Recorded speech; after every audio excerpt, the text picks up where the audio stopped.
Sinona ko hapalanite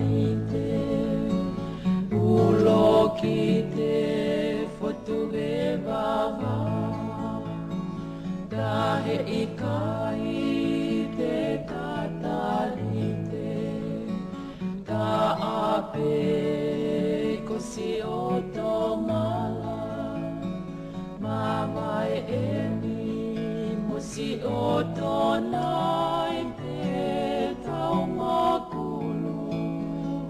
tuinga mama o iawe te ufefe nai whakapo he me a mamahi I folema a karipolina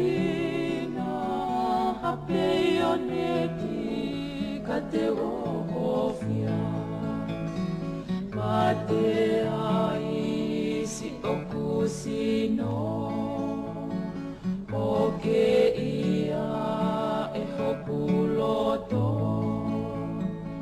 ana mai e niku o ka foia o whakate holo ki whanua loto o whasi I tawa ke kuohe Koe kumia si ano pununga Si utakai he wahano ape Ta e tu ula ki si a whonua Dewi kuna e au ai mate Ka hei kai te ke whakaatua O iawe te uwhewhe nai Whakapo he me a mamahi I wholewa a karipolina Hape ioneti ka te ohofia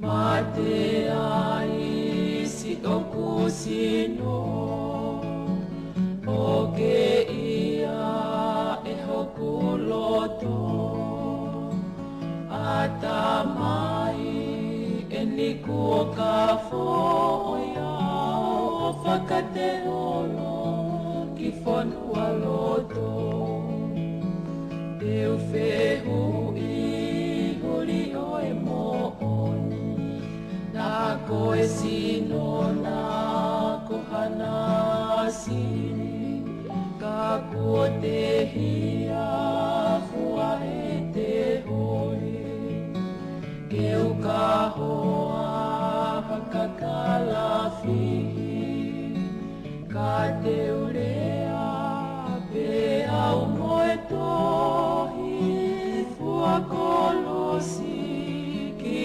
itanite O iawe te uwhewhe nai Whakapo he me a mamahi I wholewa a karipolina Hape ioneti ka te ohofia Mate ai si oku sino O ke ia e hoku loto Ata mai e niku o ka foia O whakate holo ki whanua loto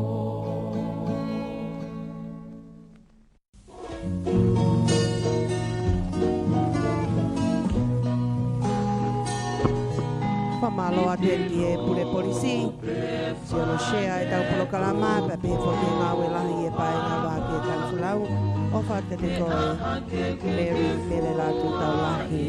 Pe pe whakataitai lelei he ni Ai hoa e whatukau pule o i kou ties e stonga tawa taina ka ne sini ko ka pule ka mai ni tau tolu o whaat ka te koe ka nei sini ka pehe ke whawhekau so siwa koka pia pehe ke a whatukau pule wea puloka pia mai ka ingalo tuki e la ei malo ai si kau mai pe whakawi lo whinau ki Ontario tau kau he pongpongini o whaat ka te koe to koua si malo si kau mai o whaat ka te koe i he ngai aha koe ni e te teo e aho moe o whaanga ko ilo ke misi ho o whaanga pehe whokia pauline la tu fifita whanawhi e ki Sydney, Australia o ne kau mai me ki tau tolu whamalo at si kau mai pe pehe ki he ngawe lahi mai pe me Australia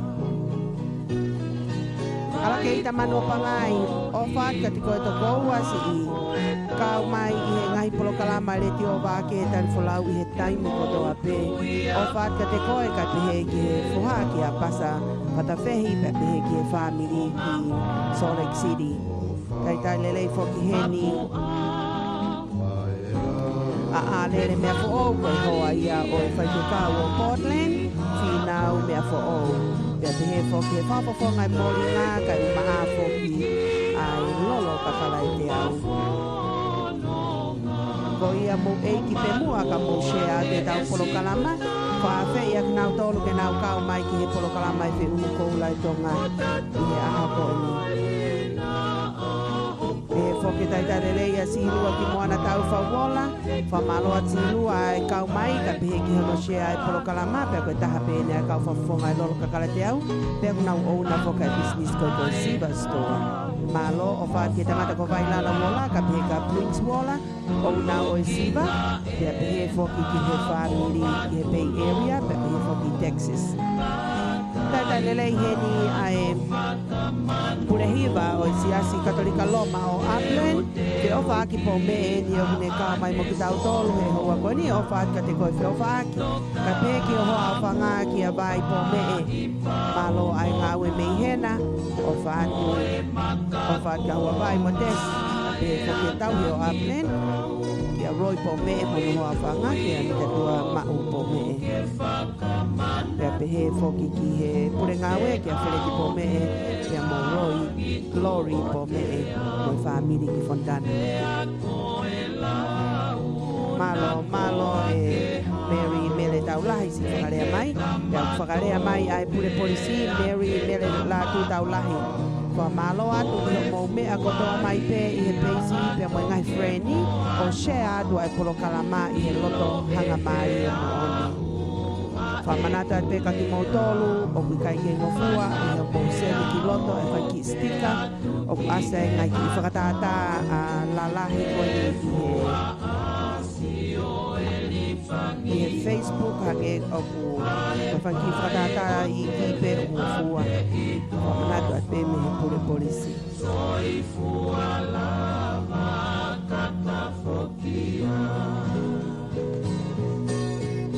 Share te tapu kalama mo e ki me ko share pa mo tol ko ni o mo ke whakasiasia mai pe ka ke o lave i ho mo ngahi noa o mahukinga o pito ia ke mo tohi mai o say good morning te ha mo ki lea e ku honga o mo kau mai ke polo kalama le te ba ke Tali Folau i polo kalama i te ko lai tonga malo ko asikulo kula ke ngai foi hati te teu e aho o whanga kia mea ale le mea fo o le whakamalo mai ki te ko lai tonga o whatu e whaki ale le mea fo kia te koe ka te ki hoa whanga pa te kau whina o mea fo o kia me kai na loku o Portland mo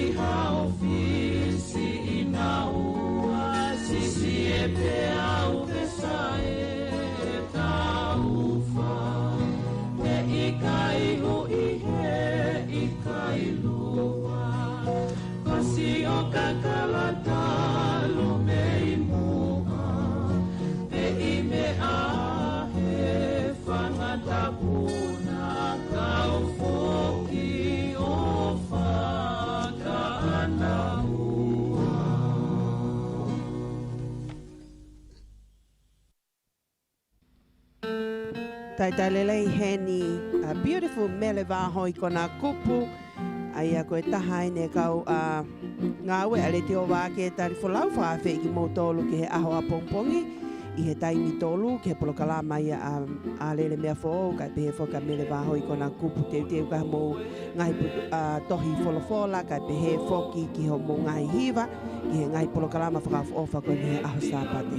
Kai pehe whoke polokalama e whiunu koula e tonga a pongpongi maha te makamata i he tahataha pongpongi o ngā wai ngai whatongia i he hoa i whiawhi ki he mau ki apisia e mau siasi katolika loma o Upland. Ko ia, whamaloa ka mō tōlu hono whaawhi i ho mō ngai friend toi pēni ke mō whakarea mai ki lotoni. Malo i lo whinau si whakarea mai ka ki maua. Me hange ko lawa se misi, ka pau au ki ai ha mō ngahi whasi li kwes ke ave a ke ia ki ha taha au ke ofa ai pe kua taha na e ne toko ni i ko he ngahi aho i ho omo ui ki mua o ai ngalo koe aho e ni ki ke whai ha o pōpuaki pe te ke tā mai pe ki he telefoni fitu ono noa ono walu ono taha ono fitu o tala mai ki ai ho o polo kalama pe koe ku telefoni pe o whakahoko aho o ngahi pōpuaki pere wahoi koe na ko o si meili atu ho ki i kofkofu pea hange koe lau toki tākai e pea no kakaratea.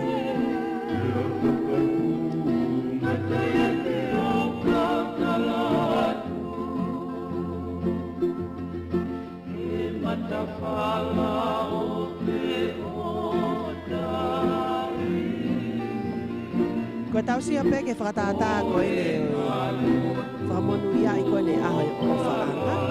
Pea tausio ke hati, aia koe hati ia ai ofa. Te ke whakalau lewa hao o mo ui. I he aho koe na tau kutupu haka i tonga. Ai ngai whafonga na e ofa i tau tolu mai tau whae, mai tau tangata e ki. He kai ke ngalo e ngai whaamili, koe tau nofu koe ni tau os ilo pe. Ai whaamili e tau tangata e ki, whaamili e tau whae.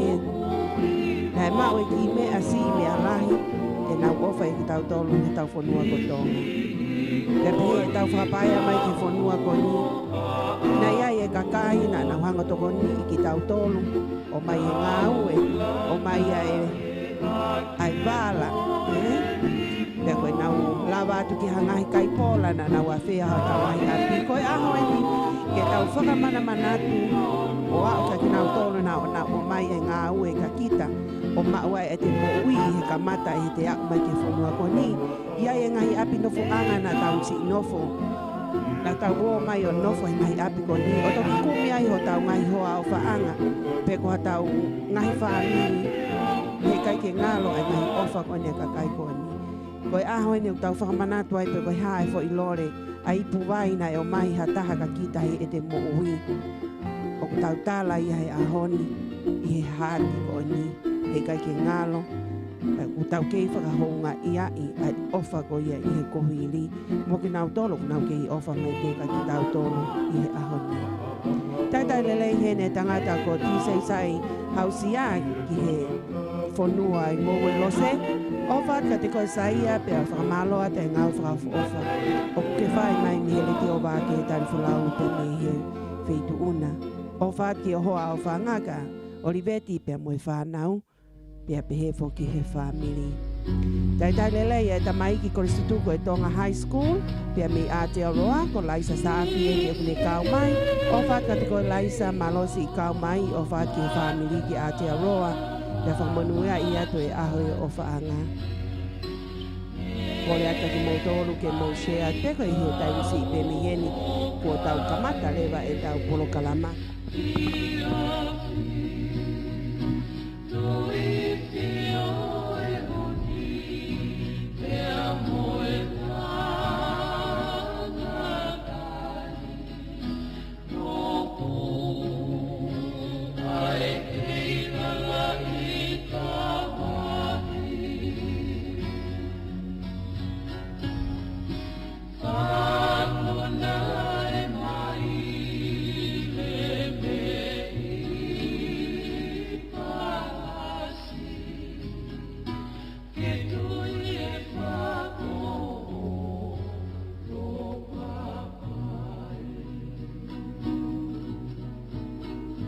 whakalea atu ati se isai ka ki motolu i he pae ngā malo e tau lawa he pongpongo ni. I he tau urunganga whakatonga ko e tau whitau laki pe mohataha pe ko tatangi e tau telefoni i he tai pongpongi. Ko fo i lea ko tau whai malo e tau lawa he pongpongi ni. Pe ko tau pehe good morning, pe ko tau pehe malo ai ofa e tamai he vani. Tau hi mai ki tau tolo tau toi au sia e pongpong whaafo ofa koe. Koe ngahi lea peo, maheni ki ai a ki tau tolu tonga, e tau whawhi i loaki pe koe tau taitari toko taha kotoa pe i he pongpong kotoa. Oto me tiki pe ia i he tau mo ui whakatonga, e tau whakamalo pe ko hai o kulaki lea mai ka ki tau tolu i he pongpong kotoa. Pe koe te whi i loaki mo hataha e pongpongi, o ko tau lea atu, malo e tau mao i pongpong whaafo ofa koen. Koe ngahi lea whakaafo ofa o hangi e pe ko mo ngahi whakalea mai koe ni i he polo kalama koe ni a Letio Vake Tali Folau. Koe mea koe whakalata ai e tau whi iloaki koe ni i he polo kalama a Letio Vake Tali Folau. Koe tau sio ke ngahi tohi o ko mo whaka hoko mai e ngahi whakawhi iloaki i lo toni. Ai au tau sio at ko mo ngahi mafu koe kakai lelei ki mo tolu. O ko mo mau e fie fia mo i loto honga ia. Pe aku wako ai ai mo ui ai toko taha kotoa. Kono mau inga ia e kore atka ki mo tolu ke mo share atu e tau polo kalama i he pongpong ini.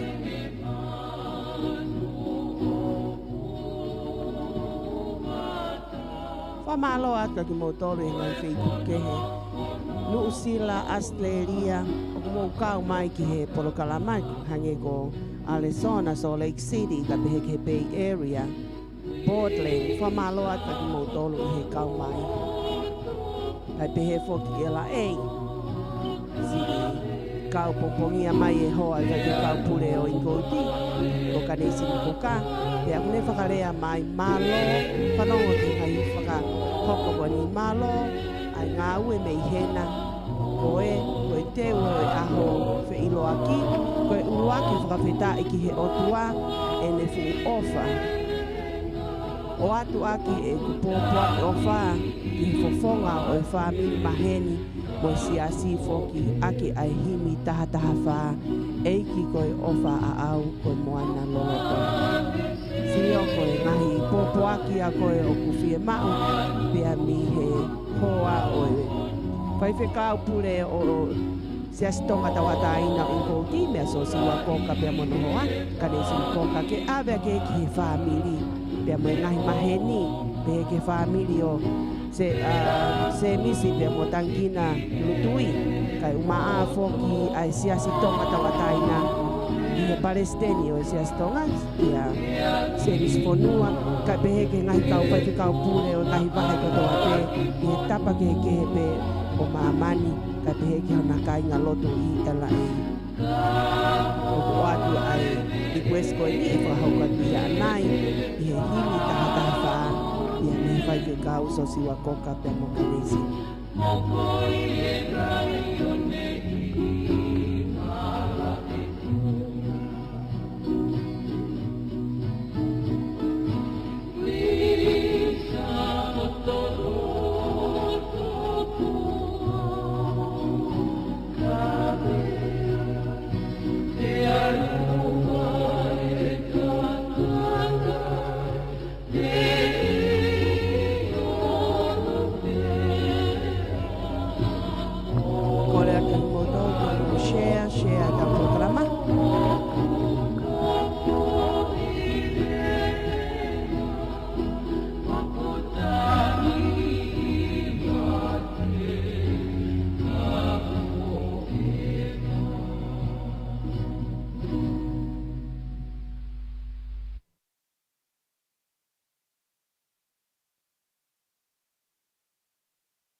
atu kia nato Loresio. Renato, whamalo atu hono shea e tau polo kalama e pongpongini. Ka pefo kia ana pipita kori o kune kau mai o whaatia te kore. Ka pefo kia beautiful mele alimoni loko tui whamalo atu ai kau mai. Ka pefo ka seko na Wilson Vatikani o whaatu ka te koe seko si malo ai kau mai o whaatu i o hoa whanga.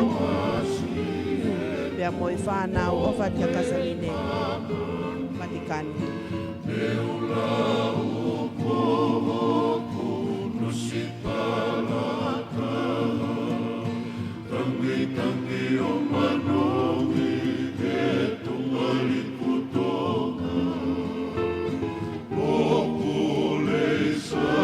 Kia petelo vake ai kau mai ka pie foka vake pene naisa o tau kau mai ke kalama o Letio Vake Tali Folau por kalama ke ko lai Tonga.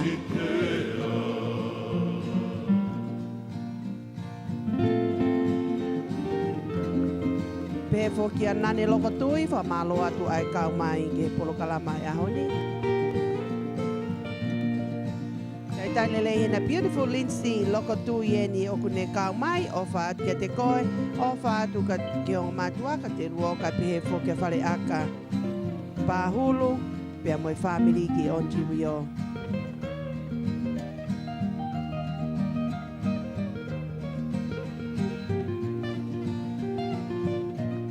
Pehe foke a neni ngale iongi o kune kau mai maktau tolu wha maloa te kau mai ka pehe foke tangata ko siale iongi. Siale nau iongi o whaat foke a nau iongi pia moi family ki he Bay Area.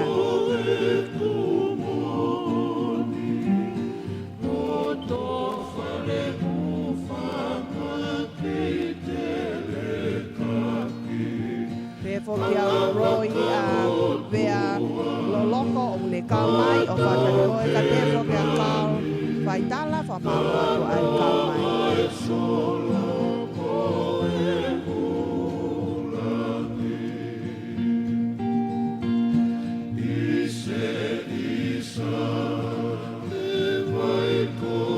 Tata keni a salote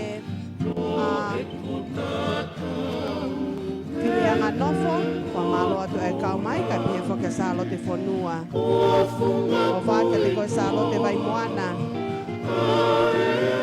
Ka pia whaka beautiful salote a batonga ni a mi Riverside. O kune kau mai makitau tole pongpongoni, o whaka te koe salote, ka pia ki hoa whanga, tangata ko sione a batonga, pia moi whamiri ki Riverside.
Malo mo e lau maari a hou eiki bea lelei e sola mo e vulangi kotoa pe.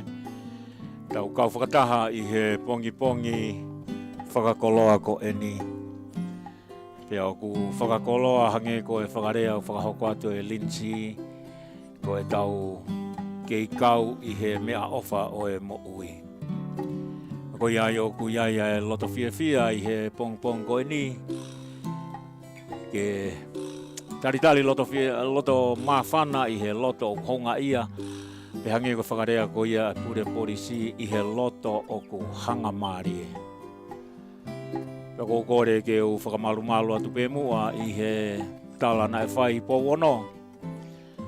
Pea mo e tala kakato e whonua o ku kei malua i a Tonga. Talangata i a te au o whai ki tu atatau pea pui ange he pea mo e tulu mafua o e akau whakalava. Na e whai ai ho tau hake aki i pea mo tau whakamo ui. Pea koe lanu ia o e taa. Koe fuka ia o ku kei viringia i Tonga. Koe lanu o e ofa mo oni. Pea mo e luwa kakato.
Sasa Vake ki he Salt Lake City malo ai kau mai pe he foki e fa malo te ngai to ko di ko to pe o fa tu sasa Vake ke te koi pe mo ho a fanga ki he Salt Lake City malo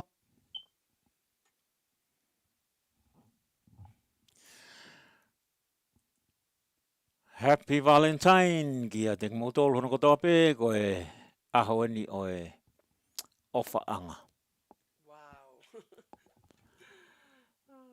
Fe mau ke Sio ke ngai fo i sio ke hati. ofa'anga pa ke pehangi ki ai. Happy Valentine ofa'anga. Happy Valentine ofa'anga. Ofa atu ofanga. Koe aho foki ko e ni i loa koe Valentine pe koe aho oe ofa'anga. Pia e whahinga te nau whakaukau ko hakoe tupunga oe aho mālolo ko e ni. Whatatau ki historia o ku trace back ia ki he century hono tolu. Pia na e whakahoko ai o wau ko ni ko e wau whakaloma i he taimi ko e. Kana e liriu mai e he Karistiane, hoko mai ko ia e Karistiane o nauhanga o liliu ki he aho o ofa'anga. Pea ko hea uhinga o e fui ai ma uhingoa ko ia Valentine. Ko e Valentine is a mysterious saint. Ko e sangata. Ai ko e patron saint ia o e ofa'anga. O ku hingoa ko Saint Valentine. Pea whakahingoa i pea aho ko e ni ko e aho o e Valentine. Kana e kamata mai me he medieval me he fo i mau na e mau o whekau aki pea mo e ofa'anga. Pea ko taha ngahi nau o e Valentine i hon o mai ko ia ki he East Wesite to the Western civilization. Na nauhanga rewa o nau celebrate ai aho ko ni Valentine ko aho o ofa'anga.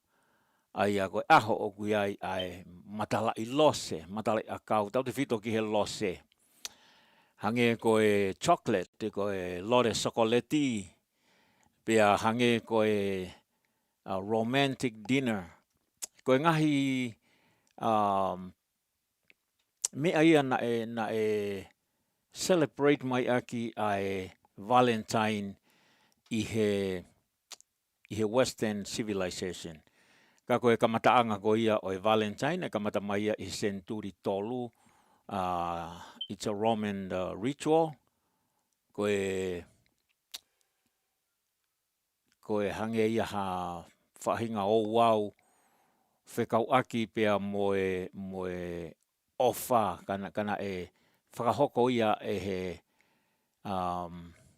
hou e ki whawhine.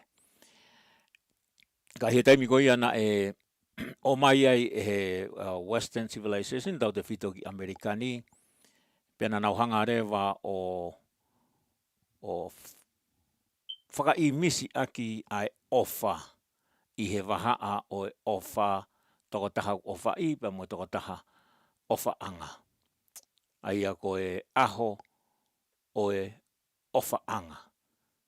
Aia ko e aho e romantic.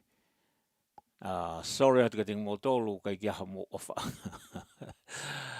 Kau ku iai ai ofa anga he kai ki lava taha ki entoi hanga o whaka ikai i ko e eiki ko e ofa anga ia. Ka pau ki aha ofa anga, pa ke ai eiki ko ofa anga, you cannot go wrong mo e ofa anga kia eiki. Ka kehe ko e Valentine ia, ko ma o e whirea pia me he saint, ko e patron saint ia o e Valentine, pia ko e patron ia o e romantic, pia ko e ofa i he tangata pia mo e whewhine.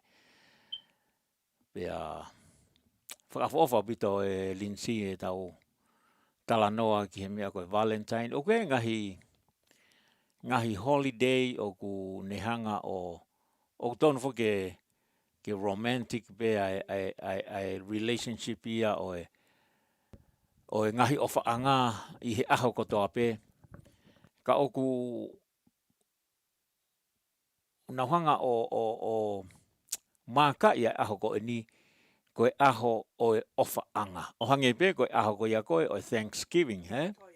O kuto tonu ke hoko e aho kotoa pe ia, ko e aho o e whakawhetai, mo e aho e tau whakamālo ke o tua, ka oku hanga e he whonuani o tukupā, ai aho ko ia Thanksgiving ke tau ki tu pe tau whakaukau ki he ola o e tau ngāwe, mo tau nima, no tāpua ki he o tua, pea whehu i rewa o ku tau whoaki koa ha aho ke tau whakawhetai ai, i he taimi whanga he o tua whakaola e tau ngāwe, pe koe ngōwe, pe koe tautai, pe koe te businessi. Ka he aho ni koe aho o e Valentine. Aho o e ofaanga, pe o ku tukutaha e tokanga ki he whe ofa aki aha ongo kaumea whawhare. Pako tui o kai ke ngata pe eni i he tangata mo e whewhine. O tui o ku lava ke iai koto kaumea i he kei ako, o lava pe koto kaunga ako, O ku hoko ko e kaumea lelei na whaiwhetonga ni aki, o ku iai ai ofa. Ai koe mea pe o ku iai ai ofa o ku celebrate Valentine ni ai. Whakamalotu ke alere mea fo whakalea mai, Happy Valentine everyone, God bless everyone. Mō ni lahi au pito. Pia ko Mary mele la tu eni o ku o mai ene ngahi fo i mafu, lanu vā leti. Wai mai ki matala i lose ai. Kai ke kula e mafu o e pure polisi lanu vā leti o tipe mahalo na. Kai la tai. Sio ka alere o kula ngai fo i hati, he ko uhi ngai fia o ku lava mamata ki hono hoa whanga ke whai whikau he pompongini, pea na tuku ai whakawhetai mo e whakamālo lo tua ai aho mahu inga ko e nise misi. Mōni lahi au pito. Kei ke Happy Valentine at kia mautolu hono kotoa pē, i he ahoni pea koki mautolu o kai ke iai ha mo ofaanga. Tuku ke o atu a hiwa ko e ni, pea ko koe o ku ua ho ofaanga, o mai hata. Ai lewe ki whakatata ko e hati, ai ko umawai ua i loto, e taha ki he, taha ki he. Koia. Ange hataha i ho ofaanga kona utaki ua, ki hataha o hala. Koe mea aku pehe. Ka koe ki hiwa koe ni o kune talamai, koe talange ki ho ofaanga ko ia koe ai, he hano whakarea. The spare one, yeah? You'll have to go. Tangi au pau ke alu, sorry atu au. Pau ke alu. Koe ki hiwa ia ko eni te hanga o atu, ma ki motolu hono kotoa pē, o ku toi ai ha ofaanga e taha. Ai ke taha pe ofaanga. Paka pau ke ha ofaanga, ai e ki ko ofaanga ia. Koe ki hiwa koe ndiu atu koe ni, koe, he'll have to go.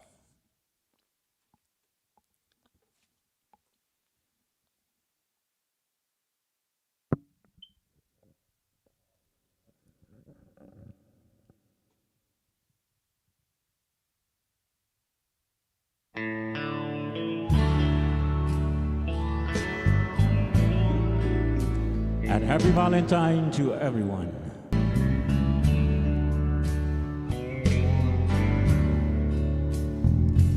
Put your sweet lips a little closer to the phone. Just pretend that we're together all alone.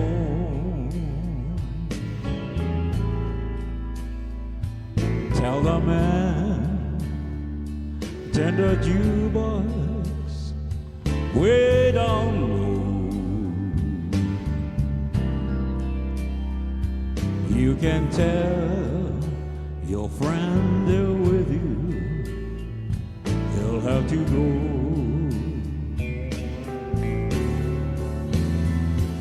You can say the words I want to hear when you with another man.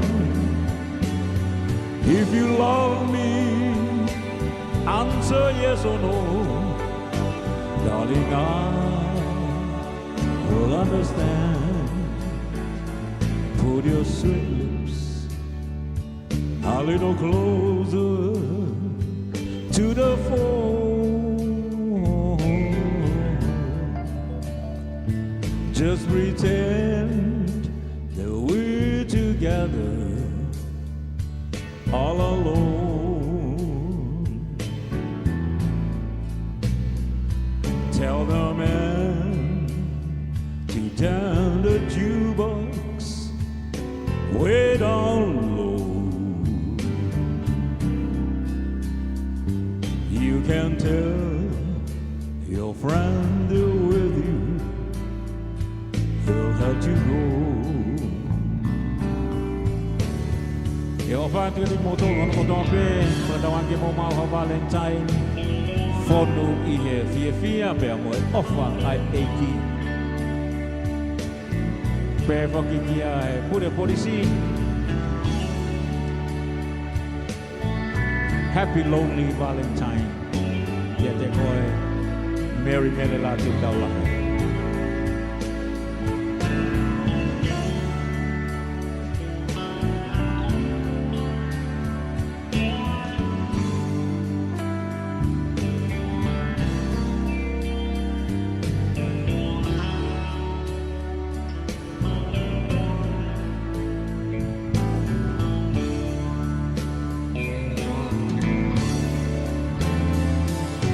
You can say the words I want to hear when you're with another man. If you love me, answer yes or no. Darling, I will understand. Just put your sweet lips a little closer to the fore.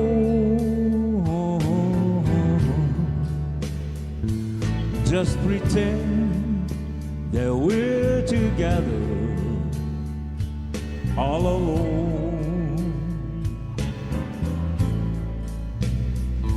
Tell the man to turn the jukebox way down low. And you can tell your friend with you, you'll have to go.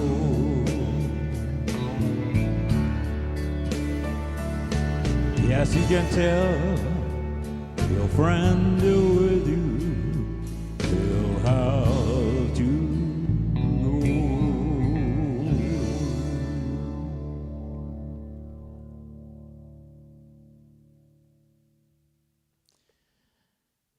Koia koe hiwa koia na e o atu tau te whito ka te kinau tolu o nau si i Valentine koe ke ia ofaanga. Hange ko Naioka, hange ko Mary Mele la tu tau lahi. Moki mo tolu hono kotoa peu koe ke heni a ofaanga peu ku whepuringaki i he pule o tua, peu koe whepuringaki pe i he Folau. Ala keita pea mo wilo o ku mi tau te whito a hiwa ko e ni ki te ki mautolu pea mo mele wahoi ai kono whakarea mo ni Happy Lonely Valentine. Ilo i se misi ai si kau whewhine ko ni angoli si taka patu pea. Hange peko si ina ioka mataele.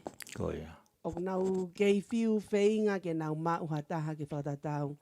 Kai peke nau toi mau hataha ke tatau mo e pia mo nau ngahi hoa, he?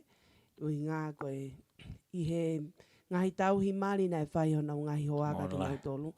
Pia ku whainga ta aia ke kakai ko e ni ke nau toi kumi hataha ke tatau mo e ngahi hoa ki mua, he? Ka koe ofa lahi atu ki ho mo ngahi fofonga. Pia koe taha ia o e mea o whakatoka ngā i he tau te whitu ke hoi kwhawhine, Koe taimi ko mōre ai koe ai hoa.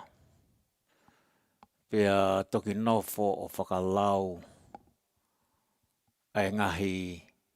Hange koe ki hiwa kona whai ane a whi. Maybe I didn't treat you. Maybe I didn't love you. Maybe I didn't hold you when you were lonely. And I guess I never told you that I'm glad that you are mine. Ka koe taimi koe ako mōre ai ko ni koe ai ofa anga. Pe toki whakalau mamari e mai. A ene treat kita hange hou ka whawhine. Hange ha kuini.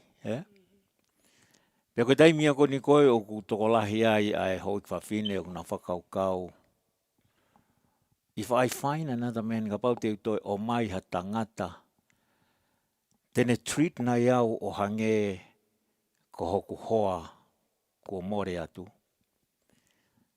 Pe ka ingata pe ai koe taha oe ngeia, pe molu malu e ho e kwawhine, i he taimi o kunau whanonga holo ai pe moho nau hoa.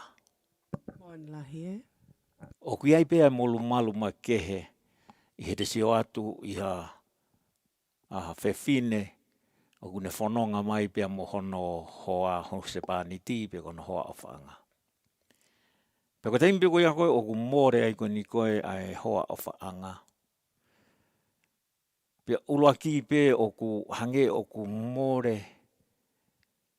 ha au tau pe hepe ki te sio atu koe waka koe nai hama ku tai hama mai. Koe manupuna koe nai kapakau wā ku kapakau taha mai. Hange koe kei ka kato mai a hono whaka o whā pe mohono molu malu. Pe ko tui tipeni pe ia mi he ho e ki whawhine, pe te nau kei tauhi ai molu malu ho nau sino, pe koe nau turia, ai turi mafua koe ulau koe e koheleti, koe vanity, koe maope.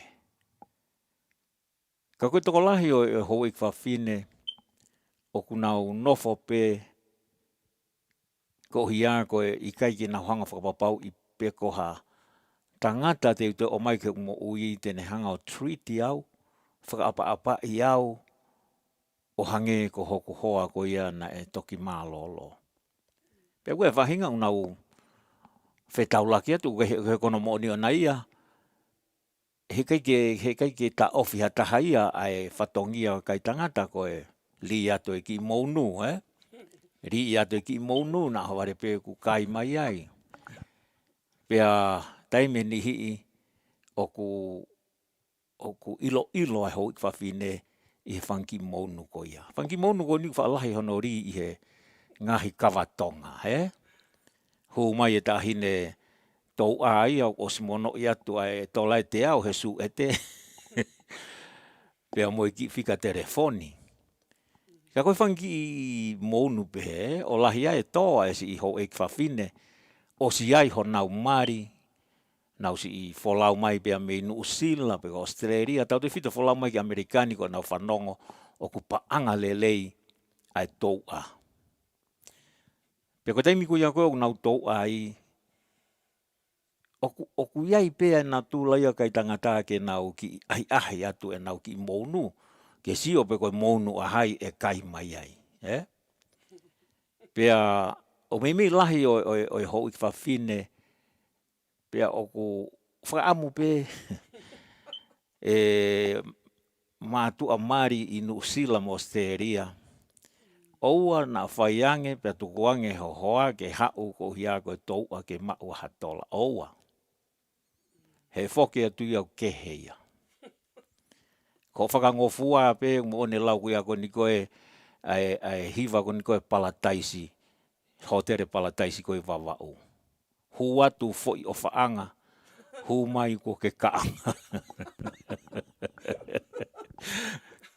Pia koe ki whakatokanga tu ia ki a teki mou tolu i New Zealand mo Australia pa wosi hoko eni tātu o lahi. Ai si ngahi whae, tau te whito ki nau tolu nau kei yang, nau o mai ki Amerikani, pea whaia e laku mounu atu ai mātu a tangata, pea koe koe kakai tangata ia oku nau natula pehe peki nau tolu. Peka pau koe kau whai whekauen. Kau pau koe kau whai whekauen oku nau laku monu mo nau tolu ko toi hai hata. Kakai kehe koe. Koe huinga e ku whakatala noa ki he singahi whamiri oku movete ko hia koe paanga. Mo oni pe koe paanga oku whia mau ke tokoni ki whamiri. Peari atu e ki nusila ki he husepaniti o pehe husepaniti o ngau elele ai wifi. Kata koe oku tou ai a heni. Pea toki ilo pehe husepaniti koe tau atu pe koe wifi ki nusila. Osi pe wiki e ua te utoi alu ki Amerika. Pea koe ne hau osia. Pea mo vete ai pe ai whamiri ni ihi osi hoko ia po osi o tonu ai. Pea ko tui pe utola he whahinga o na os whakamoni e meni. Ok whakaloloma. Ka koe whakatokanga ia ka te kumotolu. Ka kainga me nusila. Sang pe ka pau hau a kau singkolo. Koe hau koe ai hoi kwawhine o kutuko e huse paniti nusila. Ka pau hau ho wifi mo hau loua. Pea mo whanonga whakataha holope. Ko Amerikani o ku ikai ke whai ha whalala ia i he taimi o ku hau ai ho mo wifi toko taha. Tau te whito ki he ngahi kalapu kawatonga. Mo kore whakamore atu pe ki si ngahi kalapu kawatonga. Ka oku hoko e mea koe ni ai. Hange koe laua mea ku upe pi ia koe noka. Koia. Ka pau pe elia te mounu ia kai mol malu pe ai. Ikai o gai tau rea tonga taha. O ku tolongia pe ve ka ia koe ne taka ofi. Oni pe mea koe say hello. Ka pau e nofo mama o pe ve ka ia he kai ke tolongia ha taha. Ka uhinga po no tolongi koe ne lafi holo e tafa aki. Ko ia hoi kwa fine. O ko ilo i koe taimi umore ai ho mo hoa. O ku whangataa ke mo whakaukau i pe tohi ai ha taha tene lava o tongia ai tuunga ko ia na iai ho hoa ki mua. Pea koe whahinga o ku nau pehe o. Mo ilo i koe hoi tangata o ku nau poto i he kāka. I speak from my experience. Koe taimi koe ia koe te mo wheloaki ai. They are as charming as the angel. Tēnau hange koe ha taha hanga le lei. Pea o atu e ngahi ata ia. Whaingataa ke hanga e koe o whakasi i tu ai. Tangata le lei, ngau e le lei. Tangata ulunganga le lei. Tangata utokanga ki he lotu. Kata koe fo i fake pe ia. Ka koe taimi pe koe ia koe te motoki foki ai ho osi haa mo mari ki api. Koe taimi ia te ke toki sio ai ki true color. Hange ia koe tamana e. Koe ia benendi. Tamana e alu ki e ua pai kai ki utalatu a hingoa. Alu pea alo whaikawa pea manako he tahine tau a koe ni tahine tala vou. Pe he tama koe hanai ha. Whahinga mea te ulavai ke umau ai loto e tahine. A uia e whiawhi taha pitama e. Ala te tama e whaikawa tautu he tawha ke tau a. Pea koe ai pea koe ke alu pea e talange tau a. Toki ewa mai a pongpongi. Pea malanga tama alu ka tō e ne ki tohi i ta wha ke tōua. Hau e tōua, te mai tohi koe nina ko ha tohi a e tama kono kau mea. O mau e tohi ia koe tohi mai me neongo mātu a. Foha, fie mau ke foki mai. Koe tau wha maa o kai ke tohi fu mo ui. Koe palau e nia e ua ko mate, palau pe taha u ke mo ui. Pea koe whare koloa ia u ke poto e hotoko ua si i o ia hono whakalele. Pea uwhima u ke foki mai, o hinga ke toi whakalahi ho tau whare. lau ko he tahine mane pe. Oh. Tamasi ko ni tu mari au pito. Pete ala tu ko I talavo he po no hoko. Whakarea tu ko he tahine. Tokanga pe se tite au mai tahine. Whai pe koe o rea mari e tamasi I patarangi ta iyo. Koe whare pe I kaika koe. Pe osi ai mari wana whanonga mai ki Tonga. Hau koe ki Tonga pe he tangi he tahine. Oh, tatu ko ni e tari mai o mo api e kāge tau. Na iyo. Kona tau mai pe koe ki malae. Ki wafu. Tangi tama, oh, mahau nau tuai mai. Saipe ki tau heo heka pasi. Nau ia heka pasi. Pekei ki talatu ai kolo. Na lere atu tuku mai kolo. Pasi ate tahine fu whare papa he vehala. Oh, mahau e api e. Lere ia. Mahari e ua. Pe tahine. Oh, mahau e api e. Fu whare kolo tu. Oh, mahau e api e. Mamari e hifoi pasi o tu. O hifoi kau pasese. Pea ke he tahine. Te taho po eni. Ikai. Utike ki tau. Na alu ia toki au atu ki he ki kolo. Pera hifo atu ko ia tarangi he tahine. Oh. Pehe tahine he na lue atu. Mata ko ni o tunu puaka mai api. Hono tari ki mau au foki mai ho nau foha lahi. Wheko na o atu. Koe ki whare o ku ato kapa. Horisi haki ai. Horisi haki ai ngā asipuha ko ni koe pepa ngā asipuha. Paka nā whea tupa pehe tahine, oh mahapana ko api ia ne whaamiri ko eike mawhelo aki. Paka whekoe nā hua tu petarangi he tama. Oh hu mai. Paka hua tu kai tahine mane pehe, oh sai pehe mawhelo aki ka matokio ke sio he apea. Nā hua tu ko ia. O toki mahino ke tahine, ta koe api enu e wari. Ka kua tō mui ko whai e mari.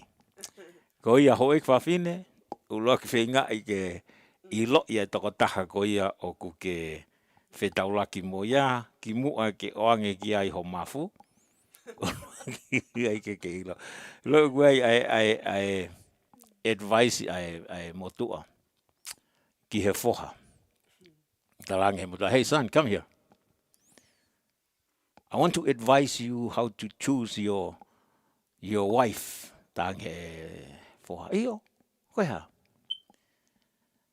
First, before you marry her, push her into a swimming pool.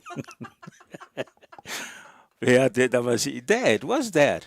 No, push her into a swimming pool. And when she comes out, This is the real one. then you see if she's beautiful or not. That's my iyo. Koe tahine ko na teiti. Ke swimming pool teke I he tama. Ko whe hake mai koe ai tahine ko ose lipstick I osi moe kemoloi. Hau pe koe tamasi o talange ki he ne tamai dad. Thank you for your advice. Whakamalo ke te koe ho advice mai. I finally see my real girl. Koe aho e Valentine. Whai pate ke ia tahine koe ke poto e kakau swimming pool. Koe aho e Valentine. Pe koe mafu koe mea ku pere ngesi. Oe ame noa ia. Oe whakina ia o mafu. Kono atu ngā te moiku mai ki he ki whare la I pepa. Pea teke I atu he swimming pool o toki ilo ai hono kala totonu. Koi ai koe. Koe ngahi kirimi pe koe, ai nolo kakala te au, pea moe coconut oil teni hango tala ai mo oni. Natural pe ai mea kotoa ia. Greeting from the South Pacific Islands. Piloto ni fokse mi se tangata ko siale iongi he. Iyo ko siale iongi eni o kune tari ki mautolu. Aki ai greeting me he South Pacific. Ka me Tonga malo lelei.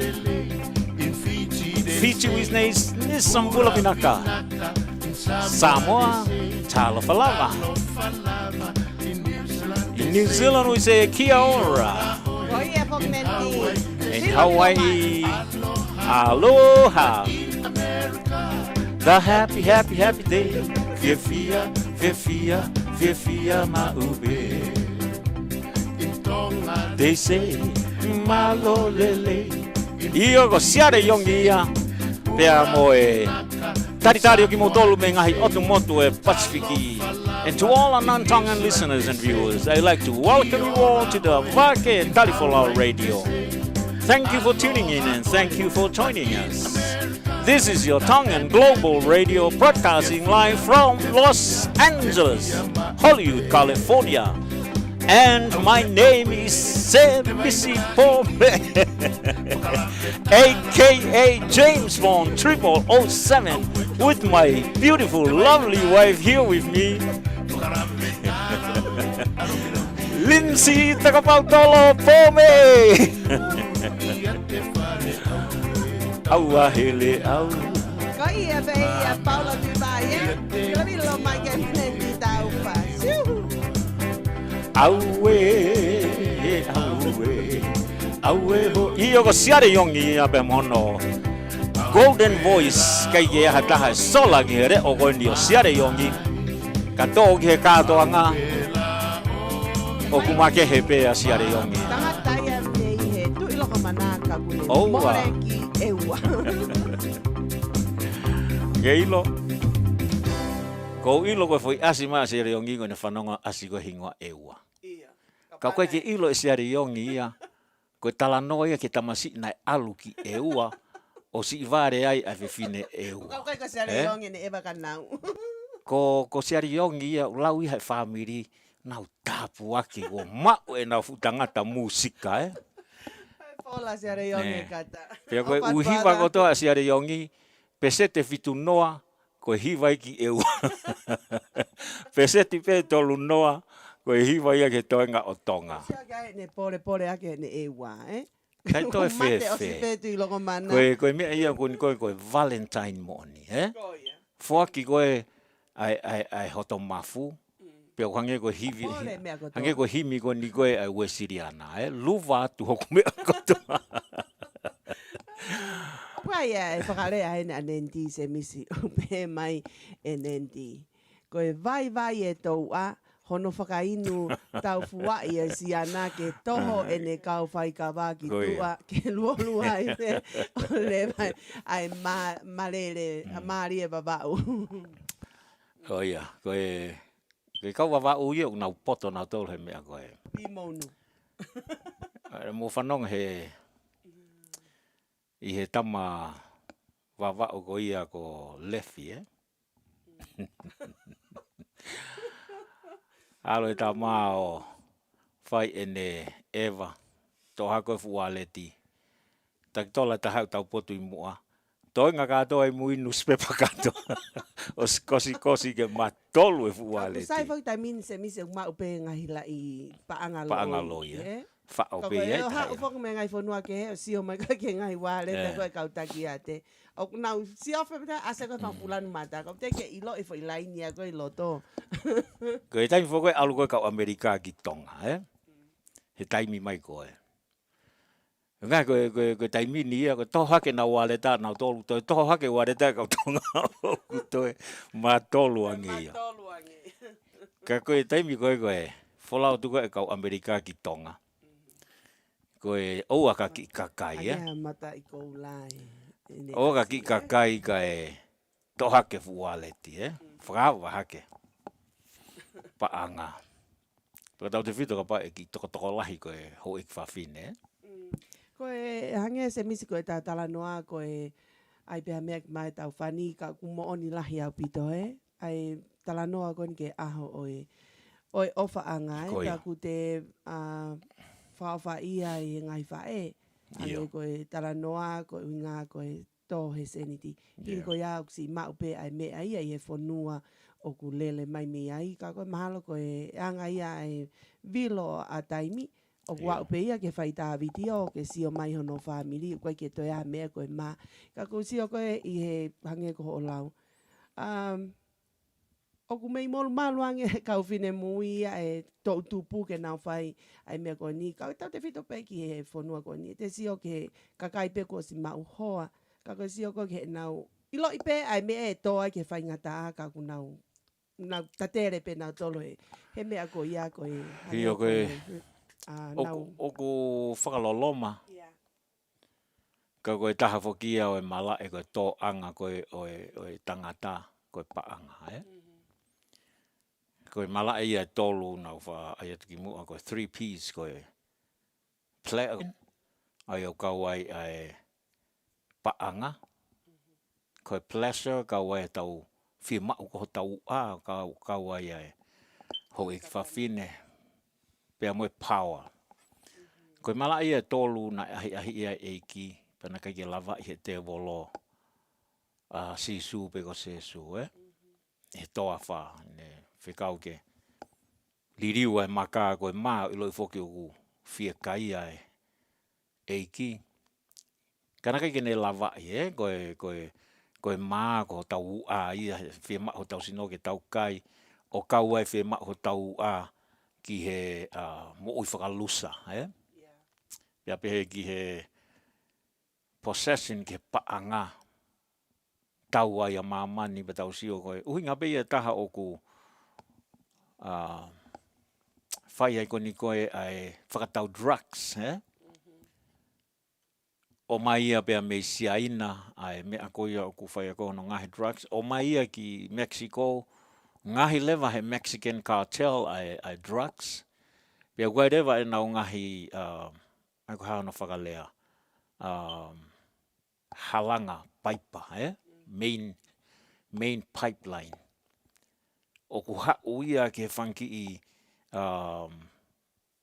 pipeline do i iki hifo Pia toki me ia rewa ke whanki local koe drugs koe paanga lahi au pito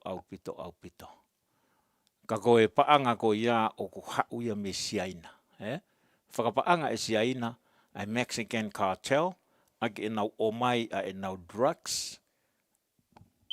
Omai rewa pia moe paanga ki he Mexican cartel ke nau hanga o manufacture pia nau hanga ngahi a drugs.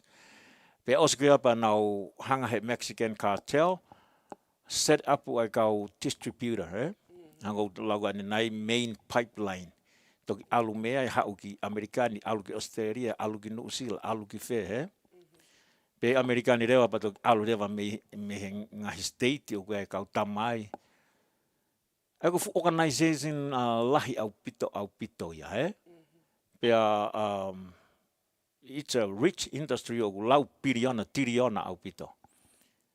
Pea kosiaina o kune ngawe aki ai Mexican cartel, ngawe ki rewa Mexican cartel ai kau tangata. Whai ai tau kamata, kau tamatonga tau tolu na whaakau i he drug dealer, Ka koe huinga whako koe paanga, Ko huinga be taha koe paanga possession, ke mau e paanga. Koe mea ne taha ko whakaukau ki ai. Ka pau teu dealer, Koe mau peha ko fo inima miliona o sfeunga, Pau peha o sfeunga kai ki toi dealer. Ka kono pango, once you are in, you cannot get out. Ko saini be ke kau i he drug me mipa o te whakau ke hu ki toa. Kono uhinga o ke nau trust e nau tolu koe, o ke nau whalala ki a te koe. I he taimi ko ke mawahe ai, pe koe hae mea te ke hanga liki atu ki tua, pe koe hae mea te ke mama atu ki tua. Pe koe mea pe ko hao ke nau whakau ke whinga i ke puri me mamani. Pe au kai ke ngata pe ia i he toko taha ko ia. Whewhe ka pau ni hanga tala ke ono whaamiri. Ai he kai ke tamate i pe e toko taha ko ia o ku kau he me mipa o drugs, ka tamate i mono whaamiri. Ko hui ngā na whai ka nau toi riki atu. Whautu tamaki a koe o drug dealer. Kai ke hu hau pe ki he mea ko eni. It's all about money koe mea whekau aki pe moe paanga. Paanga lahi au pito o pito. Hange pe ko ni koe human trafficking, Whakatau mai koe ia koe o kakai ki Amerikani, Tau te whitu ke whanki tamaiki. O kutoe pure I pe control pe e he Mexican cartel e mea ko ia. Aiko Mexican cartel, they are a powerful organization o ku nau whakalere tatu whito ki he drugs trafficking pea mo human trafficking. O ku kau ia I he very powerful organization a Mexican cartel. He konau mālohi I Mexico, o ke lava he puri anga Mexico ia o control ki nau tolo. Tai lelei foki eni a Dr. Afapalu o kune kau mai mo ki tau tolu. O whaat ka te koe Dr. Afapalu pia pehe ki ho hoa o whanga ki a beautiful kālisi palu pia moe whamiri ki Salt Lake City. Koe tale ki talahi eni o Letio Vake Tali Folau. Tai lelei heni I hene kau mai. Ka ku whakarea mai a ilaisane a vai a sime e kune pehe mo oni au pito. Pea o ku halou atu anenti tau whakate koe e whane whamonu ia te aho e o whaanga ka pehe ki he tangata ko alama tu atonga pea me Salt Lake City o kune ofa mai ki he tau tupu katoa pe I LA, Salt Lake City, ka pehe foki Texas, pea pehe ki California, pea mo Seattle. O ku ofa atu a alama tu atonga ki a ki moutolu pe a whakamalo atu e kau mai ka pehe ke tangata ko Paula tu iwai e kune heni mo ki tau tolu pe a koe ngahi hingoa pe ni o ku asi mai loto kau ke I kore atu pe ke mo share atu ai polokalama kau kou kore ka se misi ke ne lava mu au whakahoko atu ai requesti ai whaiwhi kau pure o se stonga tawatai nā mei LA ki hono family pe a pehe ki he kainga lotu mo toko taha kotoa pe. Ka pau e toki whainga maari e ne likuesi, Koe hae likuesi. Koe taha wha. Himi taha wha. Ko mea so siwa koka, pia mo kanesin koka. Ke awe ke he whamiri maheni, pia pehe ke sias tonga tawatai nā mo ki mo tolu katoa. Ai tonga kotoa o mo whanongo mai ki he Letio Vake Tali Folau. Kei ata pe e tau ngahi polokalama, ko uhinga ko e o mai ha mo requesti e tunga ane ko ni Paula Moa ki a Sofia ho o whaanga ko ha ho request ke ave ake whamalo atu Paula Moa o ki lotoni a Dr. Afapalu ma e ai ha polokalama ke kau mai ki ai ho mo o whewhine ka Luisa Seu I he ako whakaofo ofa pehe ai koe ngahi tamai ki tonga I au whema e Dr. Afapalu ke sio ke he whakamooni e nau wako, Kawe ki o whewhine koe ni o Sofia ha unga tau pia mo Paula Moa ha unga tau toko taha pena ki o whewhine ko Luisa ha unga tau I he mau e ngahi poini maalunga he apiako e katolika I Salt Lake City ka tok whekaua kore ke moua pia ke kaua Luisa polokalama a Dr. Afapalu. Mahu inga au pito pia whakamalo at Luisa ai ako fia e tonga kotoa pia koe api ako mamafa fokieni ka ku investe pa anga o matua I he whekumi ai poto o ave katoa ia ke he ako na kitahine pia koe ngahi tunga whakaako ni o fia Dr. Afapalu ke whanongo ki hakai ngā tonga se misi o ku mu ai ako pia toki hoko mai ai ngahi mea ke he malo Luisa ai ako. Koia atua e himi taha wha. Pea koe kainga eni pea mei whanoi fua haapai o nau si hiwa atu I he himi ko eni. Atua kia e ofa ki he kainga lotu. Sia stonga tau ataina kotoa pe. Sia stonga tau ataina? Ia. Koe Whai pe kauso si wakoka. Himi taha wha eiki koe ofa a au. Hiwa e atu eni e he kainga pea mei he foi one mei whanoi fua haapai. Kamata tau kayo tuko e te piu. Kore we tau hiwa ni te au hukuma whahiwi. Taha wha eiki koe ofa au koe moana loloto. Ngā lohi kia I ku ngahi angahia. E kuofi e ku kovi kotoa pe.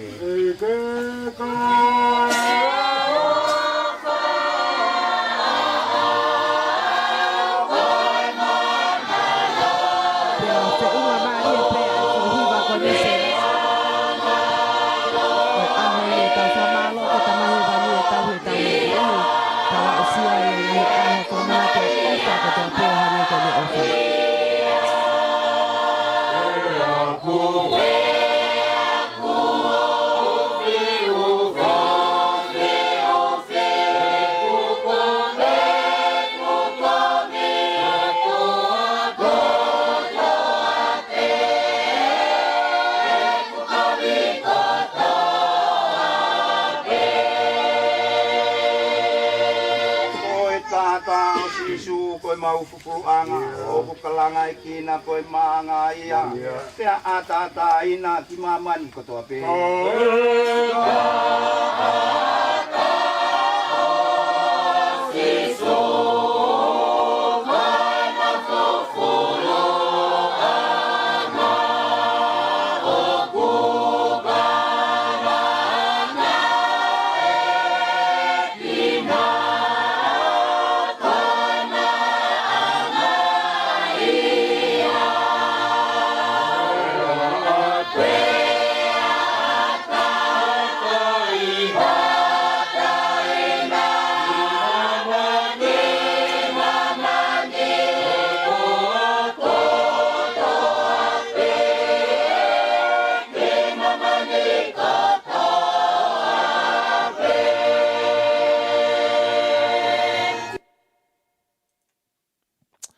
Koia koe hiwai ana e kore mai e he whaiwhekau Inglewood, whaiwhekau kanei sini koka. Sosiwa koka So siwa monahoa. koka pe mona hoa kanei sini koka. Pea moe kainga pea me Inglewood o atua e ofa ki he kainga lotu kotoa o e siasi tonga tauataina. Malo se misi o kukore mai he tunga ane. E Paula moa haunga tau pete ke lau moa si hiwa iang hane fo hiwa love song ke ave a ke ia ki a Sofia turi haunga tau ko tokanga na e mahana si italanga ta aka Sofia kau fie mau e Paula ke o mai ha fo hiwa ke ave a ke ia ki hono hoa o whanga ke hiwa iang. Pea ko ti mahalo ko e whenga mai ho tonga ane. Ke anga fo hiwa ke ne hua ki whare. Mahana e pohe. Mahana alo whai kawa ne po o ku mahalo ai ke hua ke ene kore whamore more ki a Sofia. Koia. O whaatka te koe e Paula pea pehe ki ho mam ka se tesi ka pehe whakitangata ki ki a Aisea. Haunga tau o whaatu pea malosi i kau mai Ko Paula fo koe taha ia kau elevisi pea me Salt Lake City ko ia pea mo siliva fonua ko ongo elevisi ia ka pepe ke ne te o ka ke puri ka taha tangata ko Aisea haunga tau o ku live ene ngahi wa Paula ko hiva manako ka ko hiva no ke hiva i hotel ngalo mai ka ke Ko ia e Paula ko e ki hiwa koe ni, watu ia ave a ki ho ofa ki ho ofa anga. Ho ofa atu ke te koe pea mo Sofia. Moyako a Luisa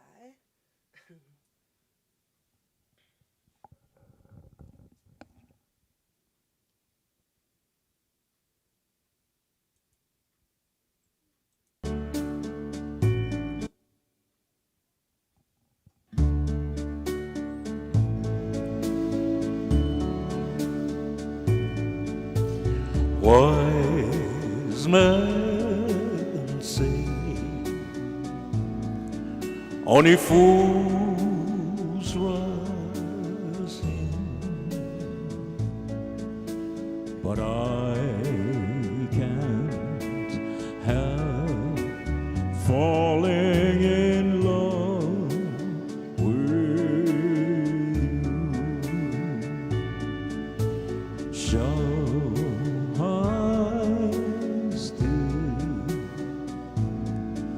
Would it be a sin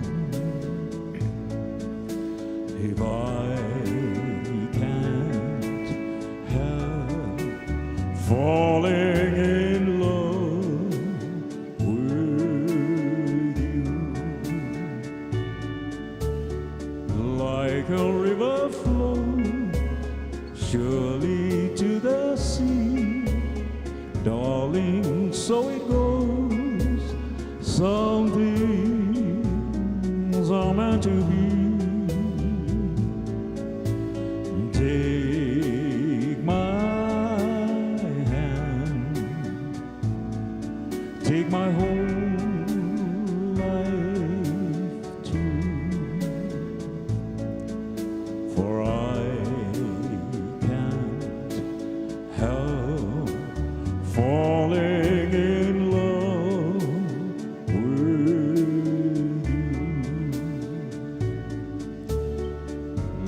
like a river flows surely to the sea. Darling, so it goes. Some things are meant to be. So take my hand, take my whole life too, for I can't help falling in love with you, for I can't help falling in love with you.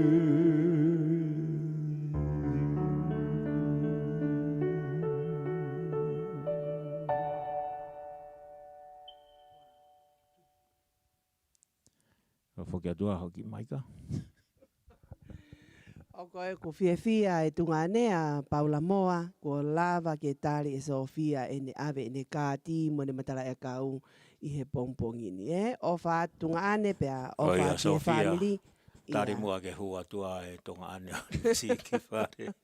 pea wha malo at pe ki a Paula Moa ak mo tolu mo fia mau e ngahi ota ngahi fingota ke he kehe mei tonga o kui kai ke toi loi mo mamata pe he Facebooka fresh e ngahi tuku misi va suva une mix e ngahi mea ko ni kaloa au ki kai ki whakalata au pita me haapai. Whakamalo he ai hake rinsi e mea ko e ning. Ko Paula o kune o mai ai mea tahi pia mei tonga. Tatu whito ki he ota. Ko o mai e ni pia mei he foi one. Whangawhariki pako. Me he otu motu o haapai. Pea kone hao koni fresh au pito na e awhi mai heni a Paula o mai a e ma Paul Ota. E ka inga o ku i kai peke toi loi. Koe taimi koe uke mau ai. Hange pe a koe uke tuu i tahi koe i haapai o Ota pe i loto tahi. That's how fresh ai Ota koe ni o ku o mai koe ni e Paula. Ko ngahe ku whakapuna wakapuna mai a. O koe ki o mai tahi e ha container. O mai pe ia e ea kako o mai o kula ko e ni. Aia ko e ne osipe koe ai tautai koe ai kau haapai. Whakafolau, whakapuna mai ia ki Tonga. Pako ne tau mai pe koe ki Tonga. Whakaheka he whakapuna tau mai ki Amerikani.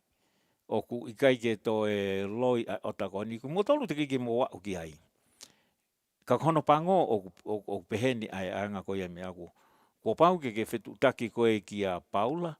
Ka pau ko ho fia mau ho ota ki he waka hoko mai, mahina katuu. Pea ke whetutaki koe ka Paula he taimini. He kono hui ngahe koe hau koe ia ai ngahi ota koe ia pe mei tonga. Koe ota ia e ka kai osi to tongi e ki nau tolu. Pea oku taimi kotoa pe ia o mai ai ota. Oku tala mai e Paula, mate ia whe kai ota. Ka o mai kia mi aia e toe. Kene kai hono ofi ko ia he kai ko osi au tonu ki ai ho ki mo kai nga pa ko be ke to lo ia ko taimi ko na kai ai ta fa palu he fo i mea ko ne toki a wat ki Salt Lake City okay ka ko mea ko ni ko na ku wa ko ki ai ko taimi ko na ku kai ai ota ko e ni ko ngata pe fresh ka kono ngahi ko ota ko e ni ko ke pe ke hangi ko lomu ata he ko ni o ha wai ai uha ua tuku misi pe koe vana, uha ua me ai vasuva, uha ua kaloa, uha ua me ika.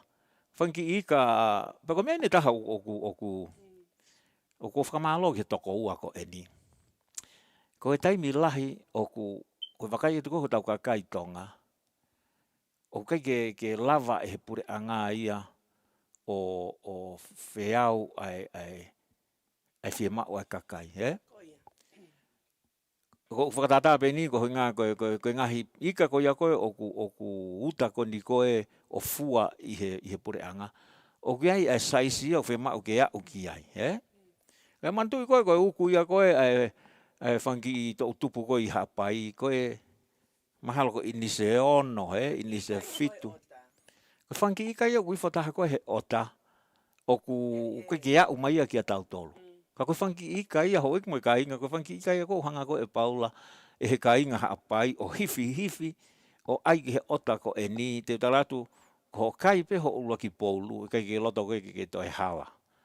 Whetutaki rewa ki a Paula. Ko hinga ke hiki hifo e Sofia.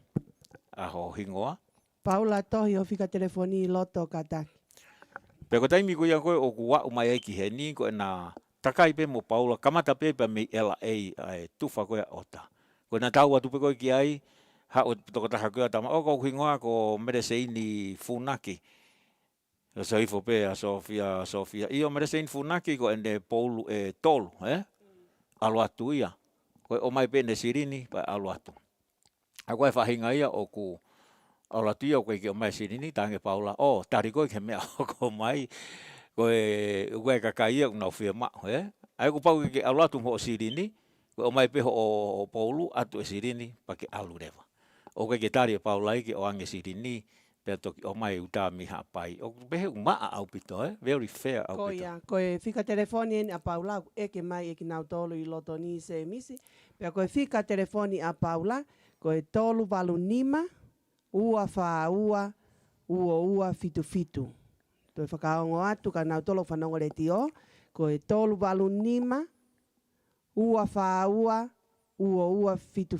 Pero whetu tak mai pe ki he Letio Vake Tali Folau ki maua ke whe unu koula e Tonga.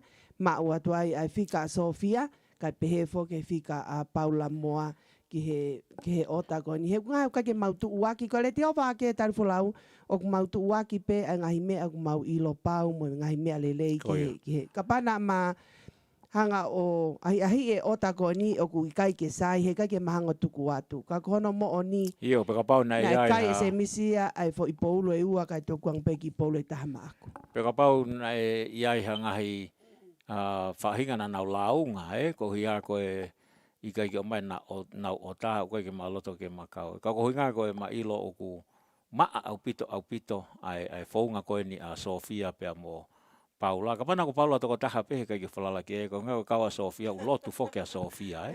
Pau e. Ka kai ke loto io. Ka koe mea taha o ko whakamalo ai ke o mātu ako e ni.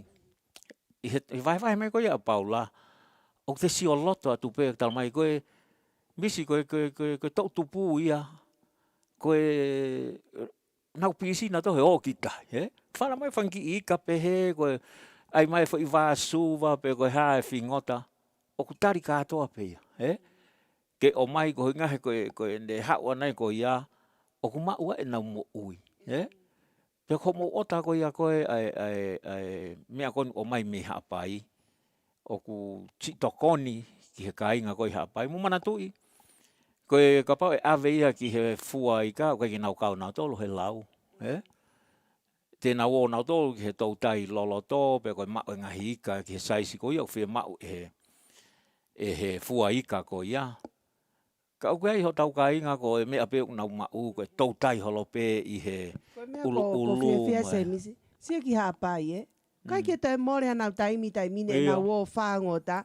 Ngai ka kia whaka whaitu e awe kia whangota. Ia, pe koe fwoi whingota, pe koe fwoi vāsuwa, pe koe mai vāsuwa ia, te minhiu tau ai ke wholalahi taha. Koe ni, mai whanki vāsuwa I ki molu lele ia ke kai. Ka kou talantu pe ho iki makai ngā kou osia o ki ai.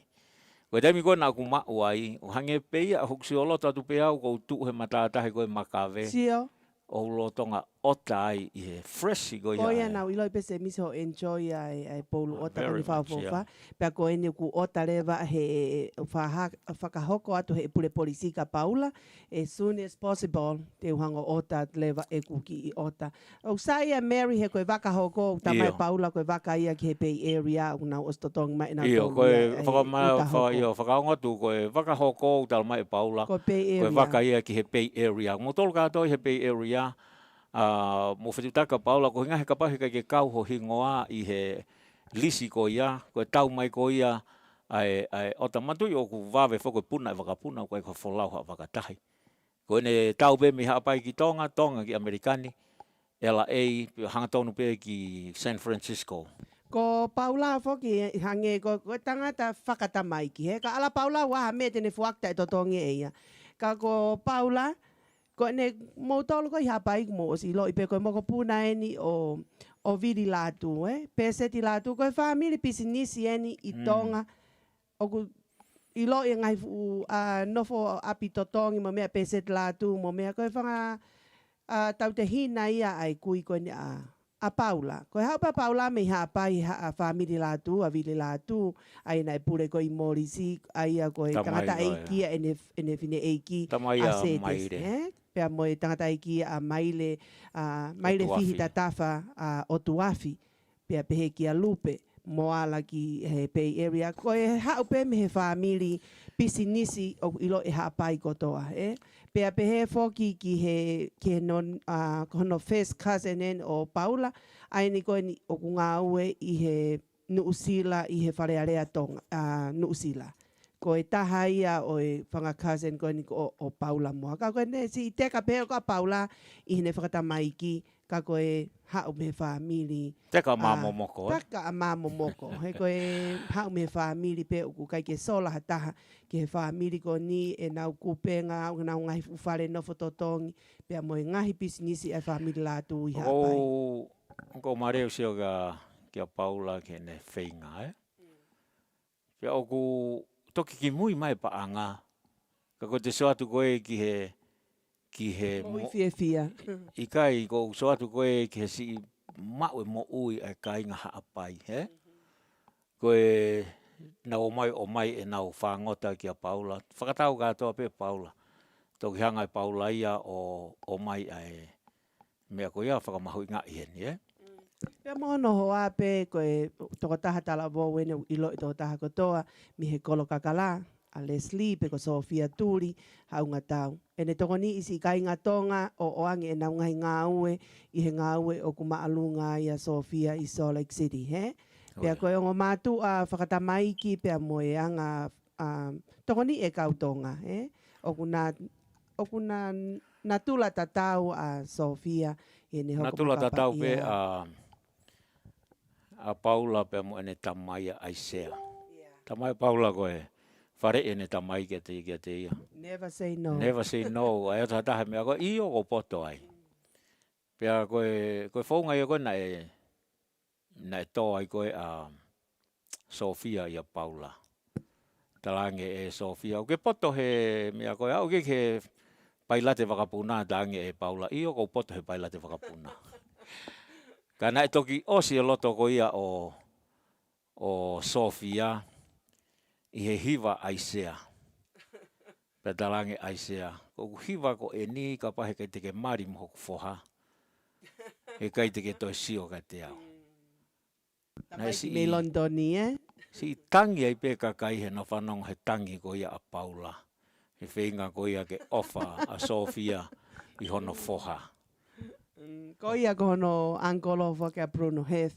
I he foa kotoa pea moe tonga. I haapai ko he family. Kau ku whamanatu ato hoi ki mo ka inga ko wau ki ai. Ko osi kai he ngai ota o mai mei tonga. Au ke ngai ota o mai mei wawau. Mana tui folau mai ia i he waka.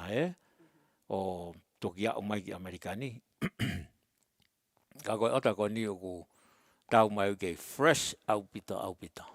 Ko ho kai pe au ko ia hangi pe o ke ongo ko ke tu pe he matatahi ko ia i haapai o kai ai o ota. Malo brother, malo kau mai o whaat ka tiko mo Sofia kai pe he foki ki homo ki o whewhine ki a Luisa Seu i he ako kune whai o ku whakawhia ki a au pito ai tuunga whakaako ki a hamo o whewhine he api ako e katolika i Salt Lake City. Yeah, congratulations to benefiti ia. Luisa Seu i he ako lele o ku ke whai. Tai lele hena beautiful Lindsay. Loko tu iene e kunei lotoni o whaat ka te koe Lindsay. Kai pehe foki o mam ki a whare aka. Kai pehe foki a family.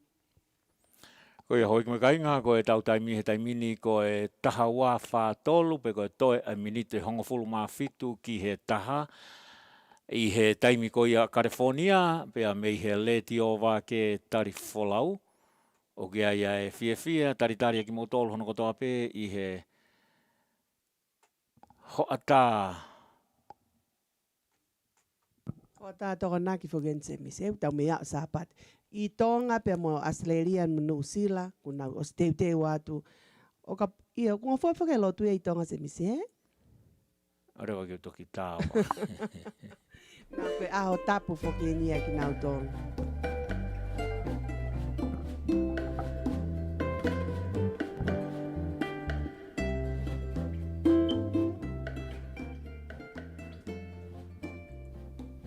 Paenga o e Letio Vake Tali Folau. Ai whakawhehoko taki anga o e Tonga I he kolope. This is Radio Vake Tali Folau, where Tongans can connect globally.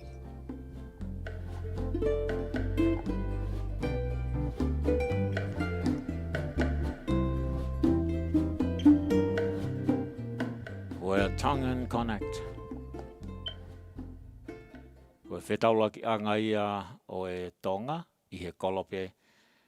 Ko e paenga o e Vake Tali Folau, whai whatongia ma ki mautolu, pea whakatawangi pe o kuongo lele atu e whakahoko whatongia ko e ni, I he ngalu ea, mo e ngalu ope. Ka os whakahoko mai he pure porisi. Sound and picture 100%. Ko e leo, pea mo e ata pese tia te au. Pea ko iai o ku atu e whakamalo ki he pure porisi. Atu e ki whasi ko e ni, pa ma e kainga pea mei he foi one. Atu a kia ofa kia te ngotolu. Ko e hiwa ko e ni, ko e whauia e Vake. Ia. Tangata ko Vake. Ko e tamaia a masiu. Ko e whaiwhekau ko ne si hiki atu. Kau I he kau Folau I he wāwhi wanoa. Ko e ne tangata I kina ne whau a hiwa ko e ni. Ewa mai ki ha ano. Atu ia pa ma e kainga kotoa pēpea me he whangawhariki pako. O whalahi atu ke te mautolu pea mo e whaiwhatongia mai pea me he foi one.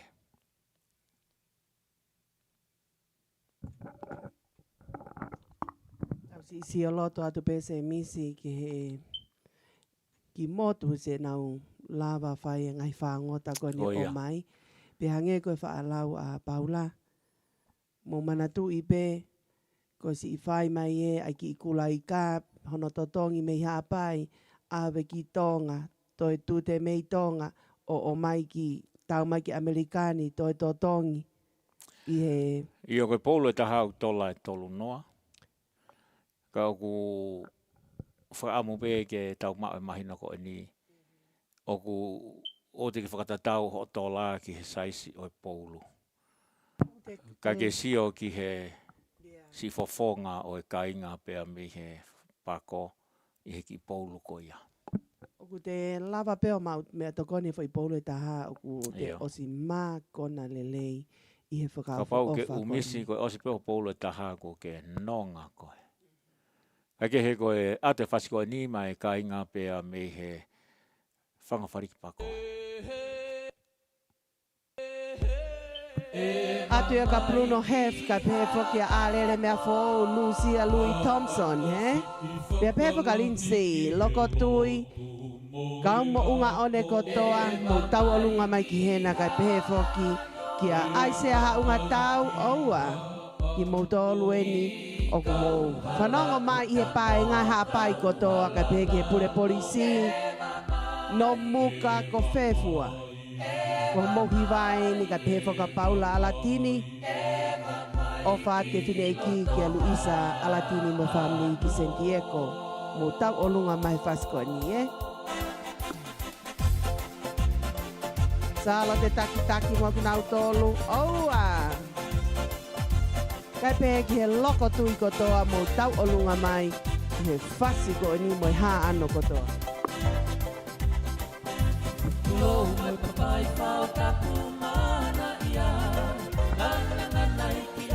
Koi e pe fai pe kau tu pou helu. Whakatau pasi mai ki hena. O palahi at ka te koe sis malo si kau mai.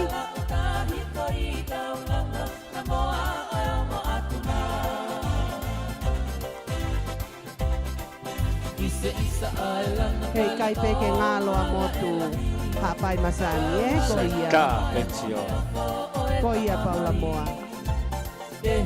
Lata e tahi. Ko si tahi e nau whai mai e tau tai o uta mai ki Amerika.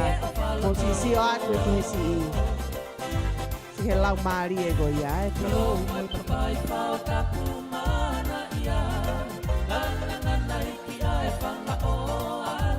Wow. Tofua. Mamata se mi se kautou rekereka. Pia me iha apai. Kai ke ngalo e tahi na e si pai e whanonga me Ea apai ko- ki Tonga. Kai pe polu o tāmu ke sio loto atu ki he matatahi koe nā. Sifu ki ai.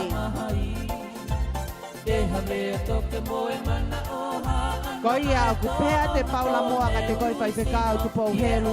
Hopo ki loto kai alo ato tra whare whai whekau ko te koi. Ngā koi haa ene o futa helu mo mea ko ki nau tolu pe ka kolotina helu. Koia monia paula. Whakatau pasi ki ai whai whekau tu pou helu.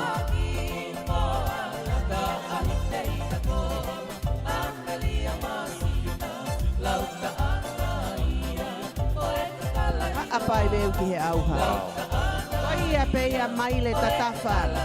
Latu o tu afi e siupu ki ai mo se tesi.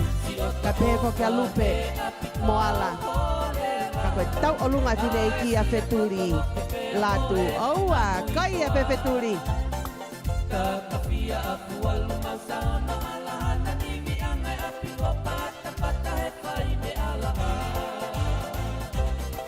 Maala. Koia pe si wa tau fae. Wa tau pasi mai ki ai. Maria Lucia Louis Thompson.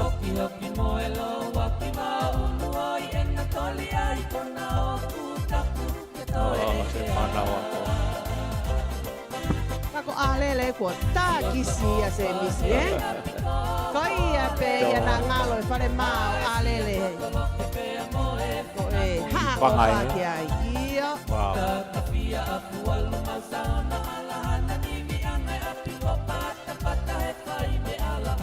Maria nenti tau wha. Koia pe ia. Keipi. Pia mo Bruno hef. Tau o lunga mai ki ai.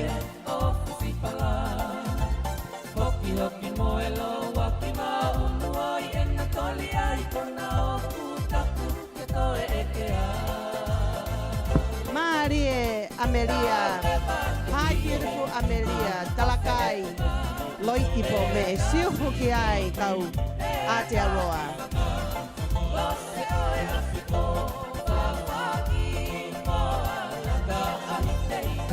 Marie Faue.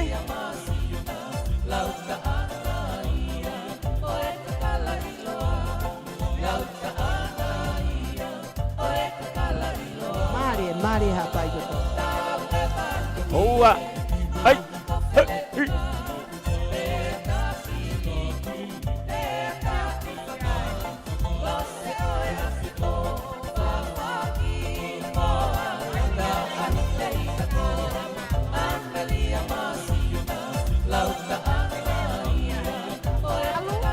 Dokta papal se mi se ole pe mai fo'i one ki ai. Ia. Pia mo lolo ki ai. Oua.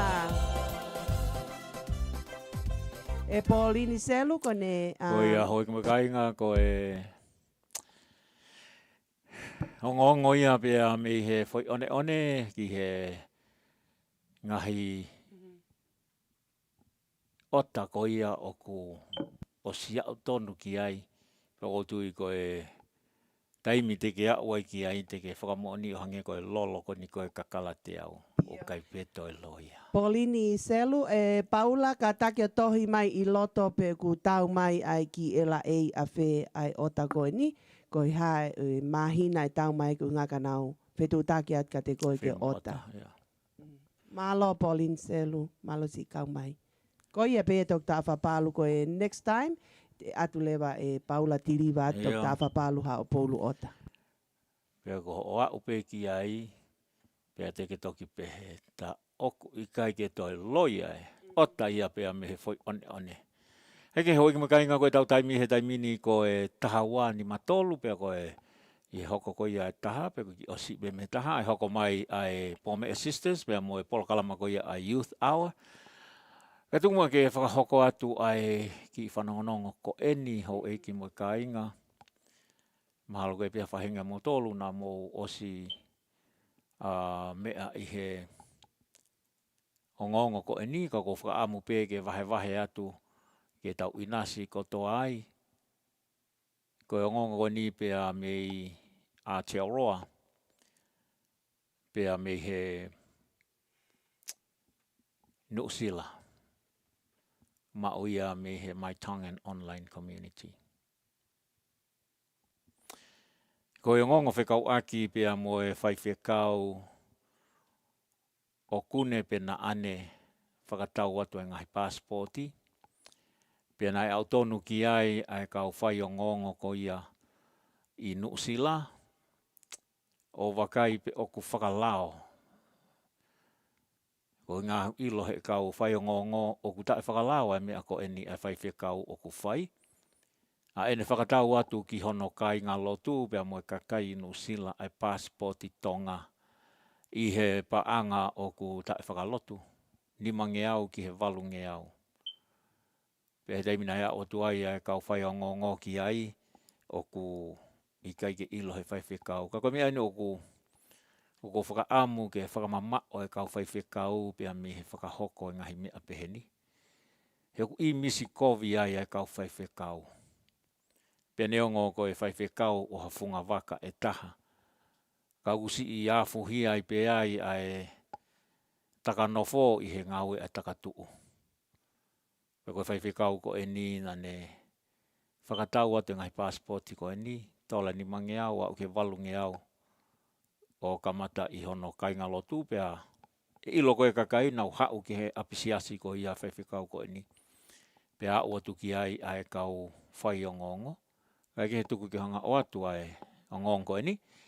Ke mo me amai ki ai. Promising residency for cash. One News understands hundreds of overstayers have been caught up in the scheme so far, which is being led by trusted members of the Pacific community. Pacific correspondent Barbara Drever has this exclusive report.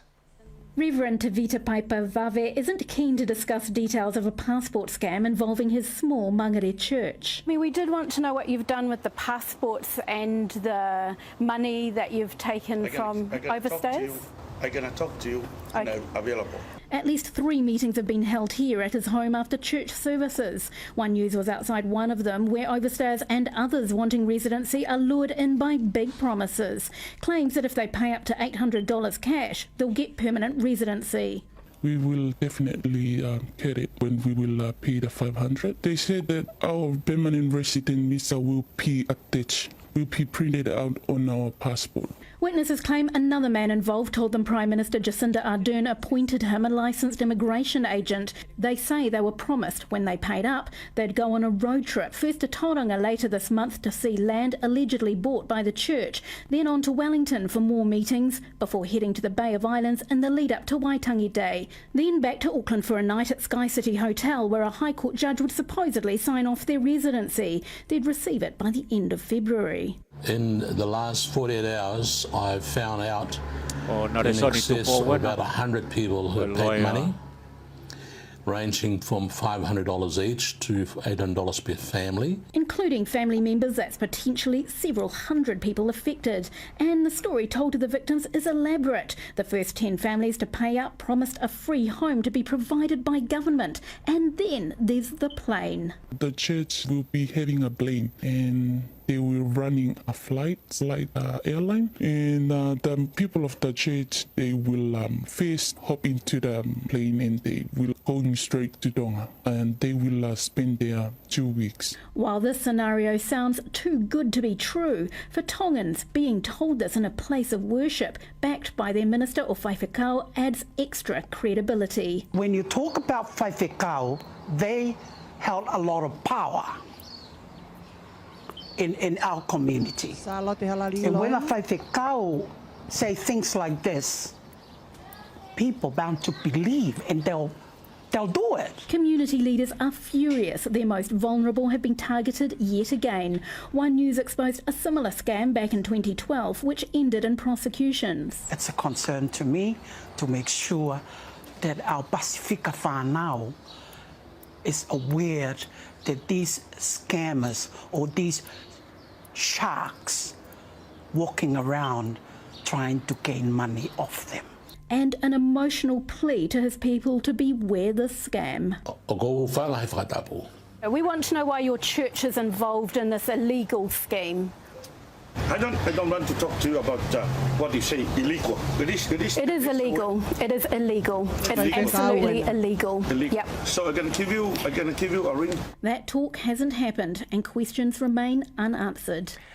Yes, indeed. It's clear there are a lot of unanswered questions here. Barbara's with me now. And Barb, what is Immigration New Zealand saying about this? Well, after we contacted them, they have told us that the Immigration Advisors Authority will be doing the initial investigation, and they're really keen to hear from anyone who feels that they're a victim or may know someone. Of course, Wendy, this is extremely problematic because overstayers are here illegally and they're really keen to stay out of sight of authorities. But it is important this needs to be exposed. And you've been speaking to a number of those targeted. What are they saying to you? How are they feeling?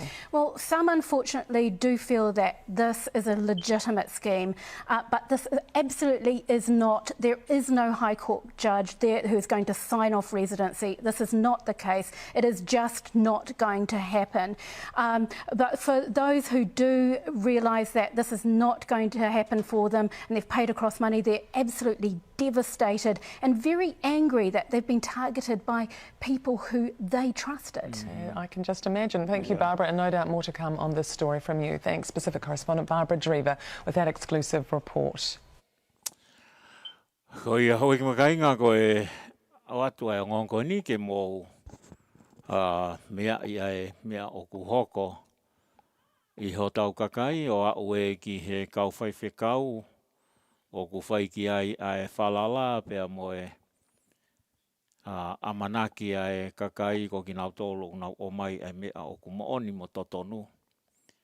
O ku nau toi hoko pe ko e hange ko lau ko ia Salote. They are sharks walking around try to bite the wallet o e kakai. Peo tau whakaamu pe ke no whataha pe mu ai kau whaiwhekau ki he malanga I o ngongo lelei. Ka oku taimilahi oku whahoko ai paanga ko e big temptation hange pe koia nak whahoko atu. Ko taha ia o e mala e tōlu na e ahi ia e ki. Ko e possession pe ko e ngahi koloa u tau piki ai e paanga koula siriva. Na e ia e ki I he toawha. Whaamu pe ke kau whaiwhekau tau na tau pehe ke kia o e tau kainga tonga tau pehe ko scam ko mea pehe kakai muri tau te whito he kau intia ma mea na whai mea ko scam ka koe ni ko u he tau kainga tonga pa koe ke ngata pe koe koha kakai tonga noa ia ka koe whukau taki lotu. Aia, e tau sio atu e se misi ki he ki toko taha ko e ni. Aia e toi a ua te whakatotolo ki tonga. Ko hai nane o mai ai fu passport. E ukai ko ha passport loyen. Fu passport I ko ni wai taha I tonga. Aia o kune o mai e u passport ko ni ki Nusila. Yeah. Yeah. Whe mau ke au ki he get to the bottom of it. Pe ko hai nane hanga o isi umai ngai passport I ko e ni. Ai u tau sio pe ka pau o mai pia me he ta whake pore anga. Tau sio rewa ki he how deep pia corrupt ko ia tau pore anga. O ku lava pe e he kakai o ku ngau e whakapure anga ke nau hanga o tuku mai e ngahi passporti ke whakatau atu ke mauai hapa anga. Pangalahi, ni mange au ki he walu nge au ki he passporti ta. Ni mange au ke walu nge au ke passporti pe hongo fulu ko walu afe ia. Passporti pe e te au ko walu mano ia. Pe ange koe lau se misi. Koe whaingata ho tau whonuana e tuku e ki langi. Ko ia. Hange pe ko ki tau toru tonga pe ko whepea whi tu tau iai. Neonga tau whai ha loi pe ko ha tau kāka. Kai manatu ko tau tolu ko e tonga. Ko tuku e ki langi. Ko pau pe ke ilo ia. Ui ngā he ko te whai ko e ngāwe e fo i loi ko e ni pe ko te whai ko ha ngāwe kovi a kit a tau tolu tonga. O ku haia i sea e te mo ui e ki te mau ki tai mo ui tau ataina. Wange peha futanga ia o whata to hoto uma e te whaingata ia i he mea na te whai ko inga. Ko he ke hei hao tau whonua. Neonga e whakapuripuri kau pau pe ke ilo ia. He ku osi tuku pea tonga ia ki langi. Tai lele hena si lua ki moana tau whawola se ne kau mai mo whakarea mai. O whaat kia te koe beautiful. Kai pehe fōki ki he si i ofewhine o si one fotu pea mo mele fotu. Kia lea lopa fotu tau. O whaat lea lopa. O whaat kia te koe pea pehe fōki ki he whamiri ki he Bay Area. Pea hange koe lau e si lua. Ko whamaloa tai pe i he paenga kia Prince Walla ka pehe kia te koe. I ho mo ngahi tohi mahi Facebook a ko i ngā koe si te teu i a whae koe ni a wailala. O koe kai ke ofe a ki matarai a kau si lua ki he tokoni o kwhai he Siva International Store kia te au pia mo se misi ki he polokalama e whi unu koula e tonga kai pehe ko maki family pia pehe fo ki he lolo kakala e te au. Hilo koe kakai a koe o ku hounga ia ngawe o kwhai. Koe rea kau pālangi. It's not the size of the gift or the amount of the gift. It is the thought. Koe lahi o mea ofa. Ka koe whakakaukau koe ia. O ku whakatupunga ai o whakahoko a ofa. Kai ke hoi ki mo ka inga koe tau taimi o taimi ke oange ki he whanau. E tu mua ke o atua ki Lindsay. Whe mau ke o mai haki i o ngongo whakaosi pia. Koe malo se mise tung mai e ki miniti pe mahalo e nima ke u whakahoko atai ko ngā kua osi foki ai koe a pompongi. Tongai pēnā whakamukua koe e Dr. Whapalu. E Dr. Whapalu. E to o taimi e Youth Hour. Koe ui ngā koe moni te mahalo he kai ke u i heni o ki ai e ki ngā ue ke lele atu ki ai. Ka na e ai ki utok whakahoko atu ko ngā koe tu koe ai lolo kakala te au gai whakamalo lahi ai pēka ki mou tolu. Ana mou o tamai koe ni ho mou ngahi mea ofa koe ni o whafolau atu ki ho mou ngahi ofa a ngā mihe lolo kakala te au. Pea whia lahi a pita tare ki tā kai pehe kei kau whawhawha ngā pea pehe whaka ki maua. Ai ngahi komeni mai mo e ngahi telefoni mai ko e nau toki au e ki he lolo kakala te au. Pena e te ki ai ki whakaawa e puha ko alaha pe ai puha ia ai lolo kakala te au. Pea koe ai e loto hounga ia o hange koe aho e aho ni. Ka kia hare ai e whiunga e whakamalo ka ki motolu ka pehe fo ka Dr. Whapalu. Ai ngahi lei polo, ai pena e lolo kakala te au. Pea mo ngahi hui o mai ke whai ake a ngāue i he lolo kakala te au. I he loto hounga ia mooni. Pea pehe ka ki nau tolo e kau ngāue Letio. O ku nau whakamafola atu ai tu uake ai lolo kakala te au. Ka pehe ki a lui whaa. Pea mo taula te volo ai hiwana na whao ki he lolo kakala te au. Pea aku hounga ia i he whakamalo ia i o aho e o whaanga. Pea koe whakahoko atu pe kua osi ai ngahi ota koe ni. Pea ku o keikea hataha e behind e ne ota ku osi whaita i atu ho mou ngahi risiti. Hono whafolau atu ho mou ngahi ota koe ni ki he aho e o whaanga. Ka koe whakahoko atu pe ko i ngā koe lolo kakala te au na mo maheni aina e tola e taha nima. Mahalo te mausio i whope ki he hina lolo ko e ni. Kua hiki e Bryce e ngahi ngesi hina kai pehe foki ki he ngahi mea o kumau ngau ea ki he lolo kakala te au. Aia ko hina lolo ko e ni, o ku hiki me he tola e taha ni mā ke tola i ua noa. O ku i kai ke e furihi, ke taim ko te ke otai ho o seti lolo ko kala te au ke tatau pe a totongi. Ko uhinga pe ni ka pau te ke ota taha. Ka pau te ke ota pe ko e seti ke tatau pe au kai ke ai hao. Taha nima pe. Pe e holo lewa e mau lousi ni ki he tola e taha nima. Ko e lousi ni ko e lolo ka kala te au me he tola i ua noa. Holo ia ki he tola e taha nima. Kai o mai e tola i nima ko ia ki he ngau e ko whai ki he lolo pe aku mamafa mai niu. He taimi kou whakatau seti. Ia seti, o kai ki ha furihi he taimi te ke whakatau seti o ku ke i tola pe ia e te au anoa ka pau te ke ai e whai seti e ua i spe solo, he? Ka ku ngai ka mata ia i he aha moni te, ka pau te ke ota taha mai o tola i ua noa a hina lolo. Kai holo lewa e lousi ni mi he tola i ua noa o tola e taha nima. Ko e anga pe ki liriu si i atu ki he lolo kakala te au, Pako taim ko te ke anga ota i ko ho fo i seti u ke i tola pe e ni manoa ka pako fo i seti e taha o ki kai ke haliriu ia ai.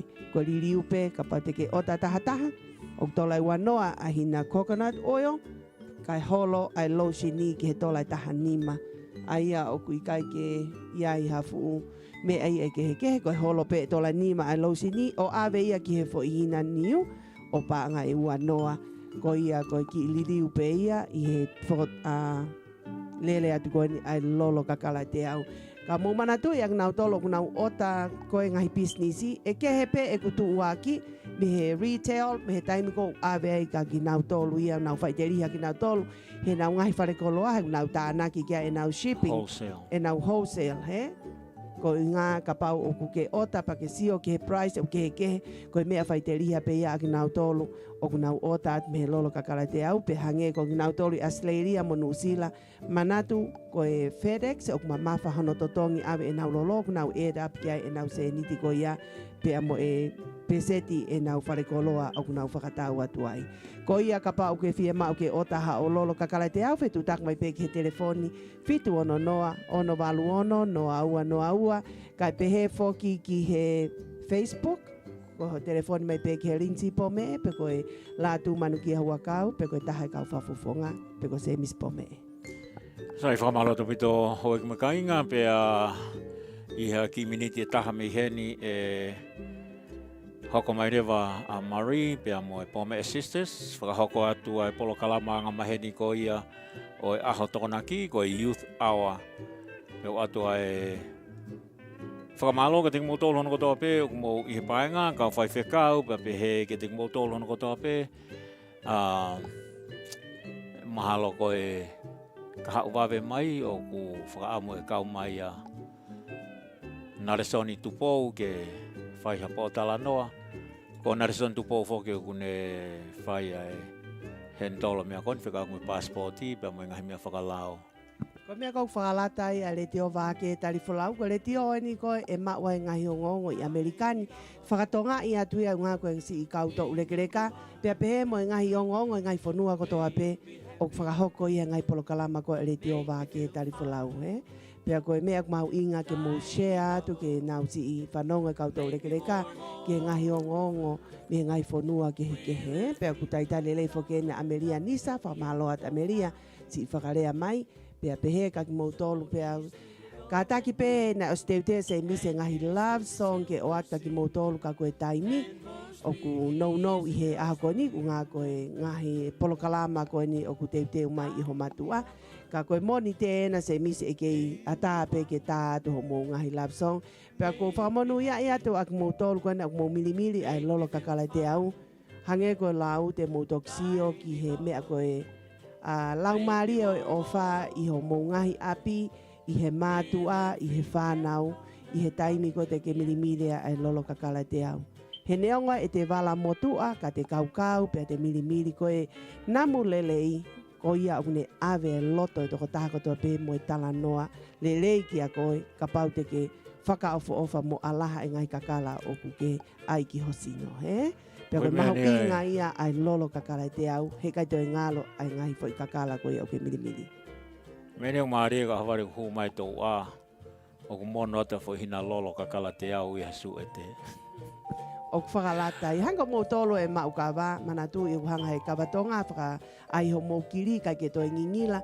Tau manat ki tonga ke mātuana nau milimili ai whanki i lolo ko ke lolo siapani, pia nau tāka i ai lolo niu. Ko eni, tau toi whoki pē ki he lolo ka kalate au, ke toi mau ai whaka ofa mo ngingila mo namlelei ko ia i tonga na tauanga ki ai. O whalahi at ka ki mō tolo. Hoi hoi makainga, koe ngataanga ia o e whakahoko atu ai Polo kalama ko eni aki maua, kai hoko atu ki he Youth Hour, ki a Marie Pome'e pia moe Pome'e Sisters. Kore atu ke mō nofo mai te mua ke mō si ipopou i ai tau tupu i he polo kalama ko eni o kutoka ngai e Dr. Afapalu, ka u te mō mawahe ko ki i hāwhaua pa kuminte whanima ko eni ke tau si ipopou i e whanau. Whawhe i atu ho mō whanau ke nau kau mai i he polo kalama ko ni a tāpe laini ke nau tā mai ke he Pome'e ke he whanki i polo kalama ko ni a iuf ke nau whehui pe te nau kau mai ki ai whawhe i mai ho whangamokopuna mo i whanau ke nau kau mai o whātu. Ko ia hoi ki makainga, ko e ki mea whakaosi peo whahako atu, ko e o ngonga ko ia ai BBC, o ku kau e ngonga ko ia i he ongo maa, kai ke to filter out.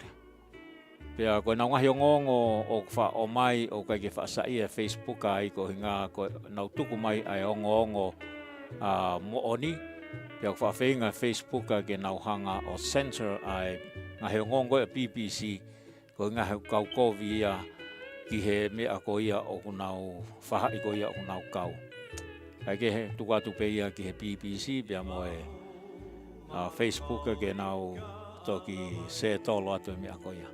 Ka koe ongonga BBC kau ia he ongongo very straightforward, kai ke toe iai ha mea iai e toe ririu. Kai ke he koe Pome'e Sisters mea mo e Youth Hour, tēnā hoko mai i he taimini.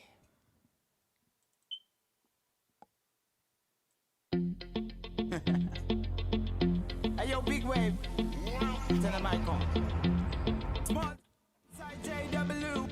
My bestie and your bestie sit down by the fire. Your bestie says she want parties, so can we make these flames go higher? Talking about hey now, hey now, hey now, hey now. I go ane. Chucking more fina anane. Chucking more fina ane. Start my truck, let's all jump in. Here we go together. Nice cool breeze and big palm trees. I tell you, life don't get no better. Talking about hey now, hey now, hey now, hey now. I go ane. Chucking more fina anane. Chucking more fina ane. Okay, your mama ngwele. Step on the dancing floor. Hips be winding, DJ rewinding. Take it to the island way. Okay, your baby mama. Put on your dancing shoes. One drop it, pop it low now. Take it to the max now. Jam in the small jam way. Jam in the small jam way. My bestie and your bestie dancing by the fire. Your bestie says she want parties, so can we make these flames go higher? Talking about hey now, hey now, hey now, hey now. I go ane. Chucking more fina anane. Chucking more fina ane. Let me take it from here. Solomon girl straight up, right hoochie mama. Make me party non-stop in a island banda. Swing those hips and back it up to me ragga. A chance for party ladies do the doggy doggy. I'm drumming island reggae, rapping blue, green and yellow. Me tapping on me beat, make a slow wine for me baby. Speakers pumping, people jumping. We drumming the island way. Shout out to the good time crew all across the islands. Grab your shoes, let me 2x2, and now we're shining bright like diamonds. Talking about hey now, hey now, hey now, hey now. I go ane. Chucking more fina anane. Chucking more fina ane. Yes, one drop it low now. Take it to the max now. Jump in the small jam way. Wind it. Wind up, go down. Wind up, go down. Twist your body backward. We go left, we go right. Turn it around and forward. Wind up, go down again. Wind up, go down. Wind up, go down. Twist your body backward. Twist it back. We go left, we go right. Turn it around and forward. My bestie and your bestie dancing by the fire. Your bestie says she want parties, so can we make these flames go higher? Talking about hey now, hey now, hey now, hey now. I go ane.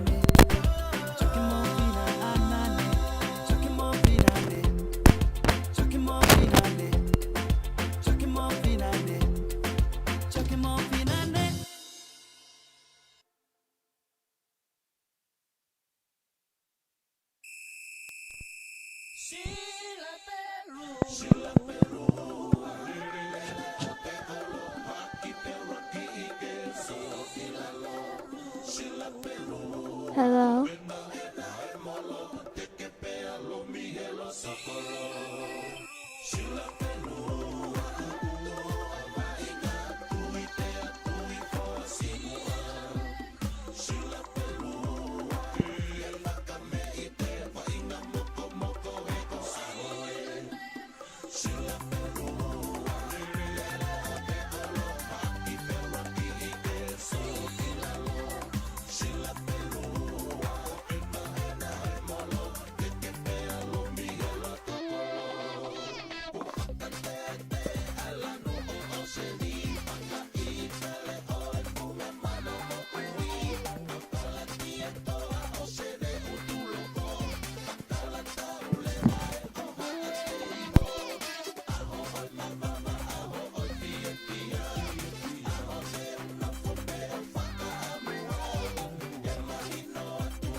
Malalele Tonga, Talofa Lava Samoa, Kia ora, New Zealand. Bulavi Naka Fiji.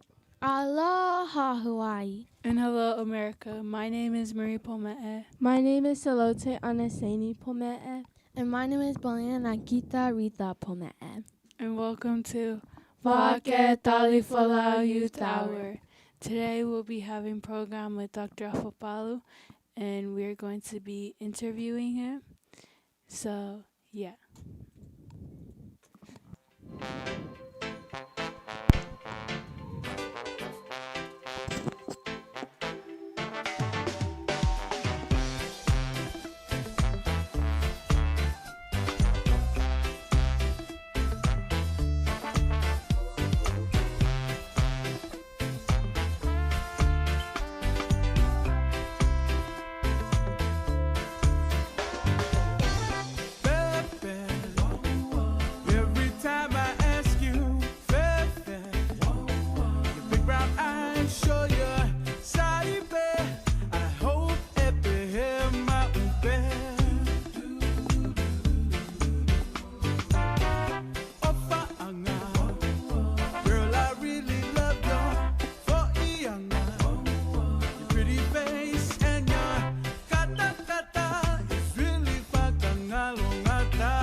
To Alele, thank you for joining our program, and we hope you have an amazing day.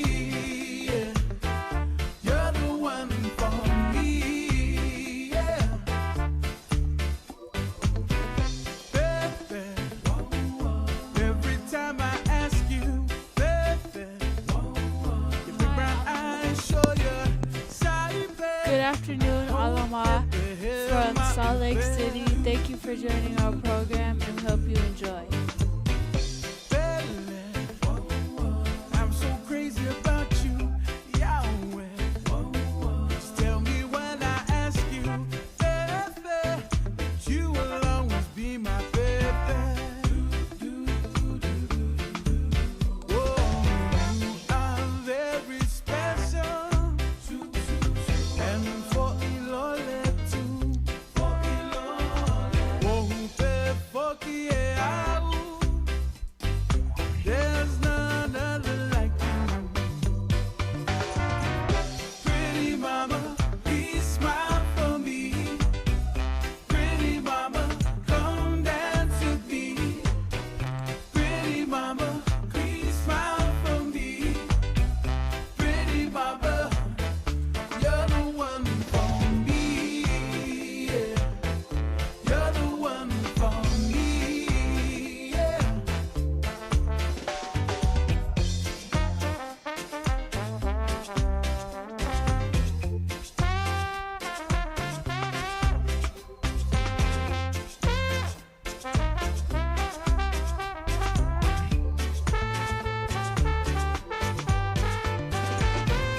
Pretty mama, please smile for me. Pretty mama, come dance with me. Pretty mama, please smile for me. Pretty mama, you're the one for me. Pretty mama, you're the one for me. Yeah. You're the one for me. Yeah. You're the one for me. Yeah. You're the one for me. Today we'll be on Zoom with Dr. Afopalu in 3 minutes. So we're going to play a song while we prepare to bring him on the radio.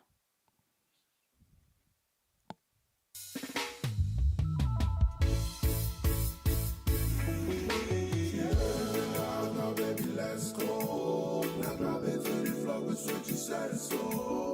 Come at you now, but that nice and slow. Connect the microphone, let it be known. Yo coloto fe ofa aqui. E dava mama o pe a tupu laki. Ai ofani neu fio honosani. Oh Yahweh, me aongo ko tamai tani mai.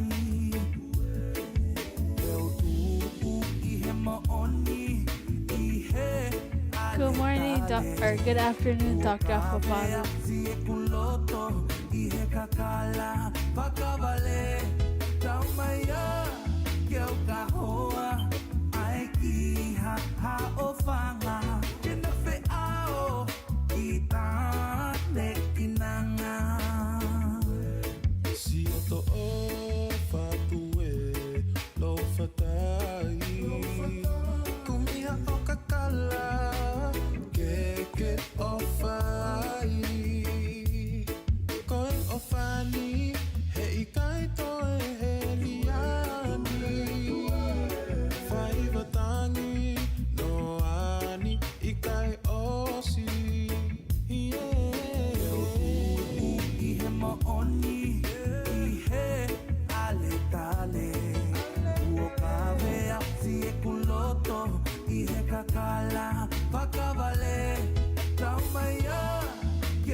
Mama,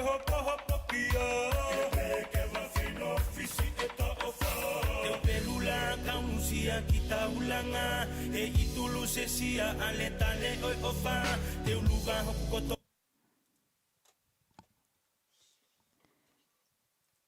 Good morning or good afternoon, Dr. Afopalu. Can you hear us?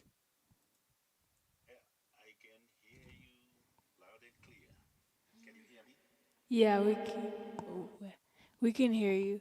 Um, I don't know if wait, can you talk again?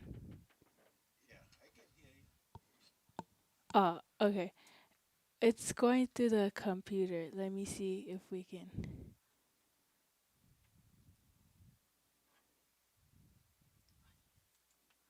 Okay, can you hear us better now?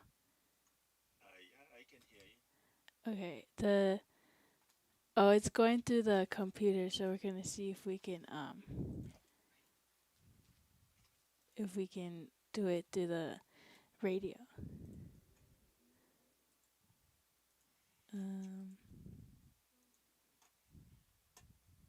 Maau koe whe o whaakingi, koe mate he o whātu. Mate o whātu. Eo tūpu I he maoni, I he ale tale. Ua kawea fie kuloto, I he kakala, whakawale. Kau mai a, keu ka hoa, ai ki ha o whanga. Ke na whe ao, I tāne I nanga. Eo tūpu I he maoni, I he ale tale. Ua kawea fie kuloto. What? Okay, I think we can hear you now. Yeah, I can hear you clearly. Okay, we can hear you too. Okay, how's your day been, Dr. Afopalu? It's been great. Awesome. I was gonna say we're going to introduce ourselves, but I think you already know us. What have you done today, Dr. Afopalu? I woke up early this morning. I had to take some of the vehicles to the change oil and things like that, and got back here and do my chores. You know, at this age, you shouldn't be doing chores, right? But I haven't finished my chores yet, but that's okay. I can finish after. So, Awesome. yeah, everybody have chores to do in my house. You seem like you have a lot of books in the background.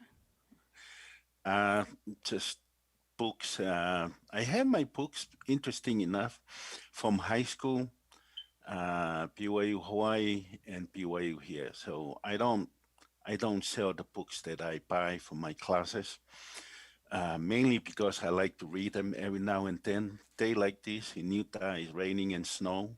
Mm-hmm. Sometimes I sit down, do some cleanup, and read a book, something like that. Awesome.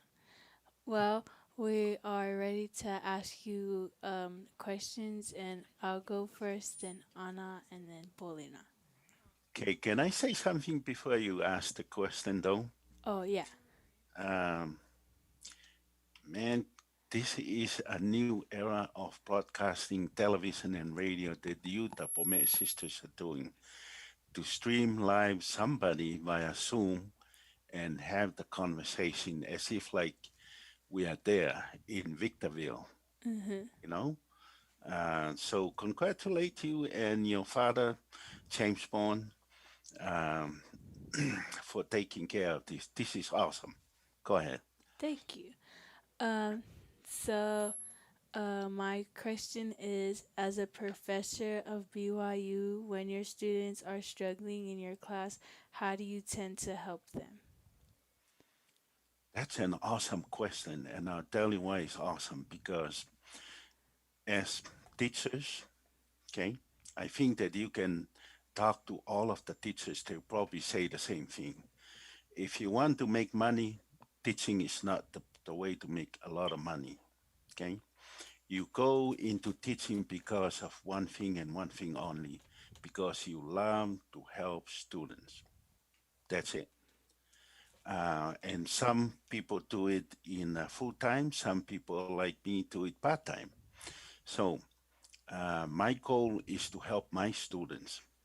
And if I'm not helping my students, then I have no business in teaching at all. Really, I have no business at all. Don't just go there and teach for the money, because the money is in the other sectors of the economy, not in teaching. Teaching is because you love to teach, but also at the same time you want to help students so that they become better than you have been as a teacher. So I don't know if I have answered your question, but that is the thoughts that I have. Unless you want to ask follow-up questions with that one. Oh no, you answered it. Thank you, Dr. Afopalu. And now it's Anna's turn. Hi, Dr. Afopalu. My question is, what do you think one source kids in school will need to succeed? Okay, can you repeat that one more time, please, Anna? What do you think one source kids in school will need to succeed? Okay, since you put it in that way, sounds like you're going to be a lawyer sometime in the future with that kind of question. Okay, if I would put one, I'll select one. I think all of us know what that is or who that is God. That is the one source for success for any students. And us Tongans are very special people, because not only the country that the first king, King George II, had delivered the country to God's hands. All of us in there, we have a responsibility that the first thing must be first, which is God. Make sure that we set our responsibility to him and make sure we obey him, and he will help us to do a lot more than what we can do by ourselves, really. Thank you, Dr. Afopalu. And I liked your answer. And now it's Paulina's turn.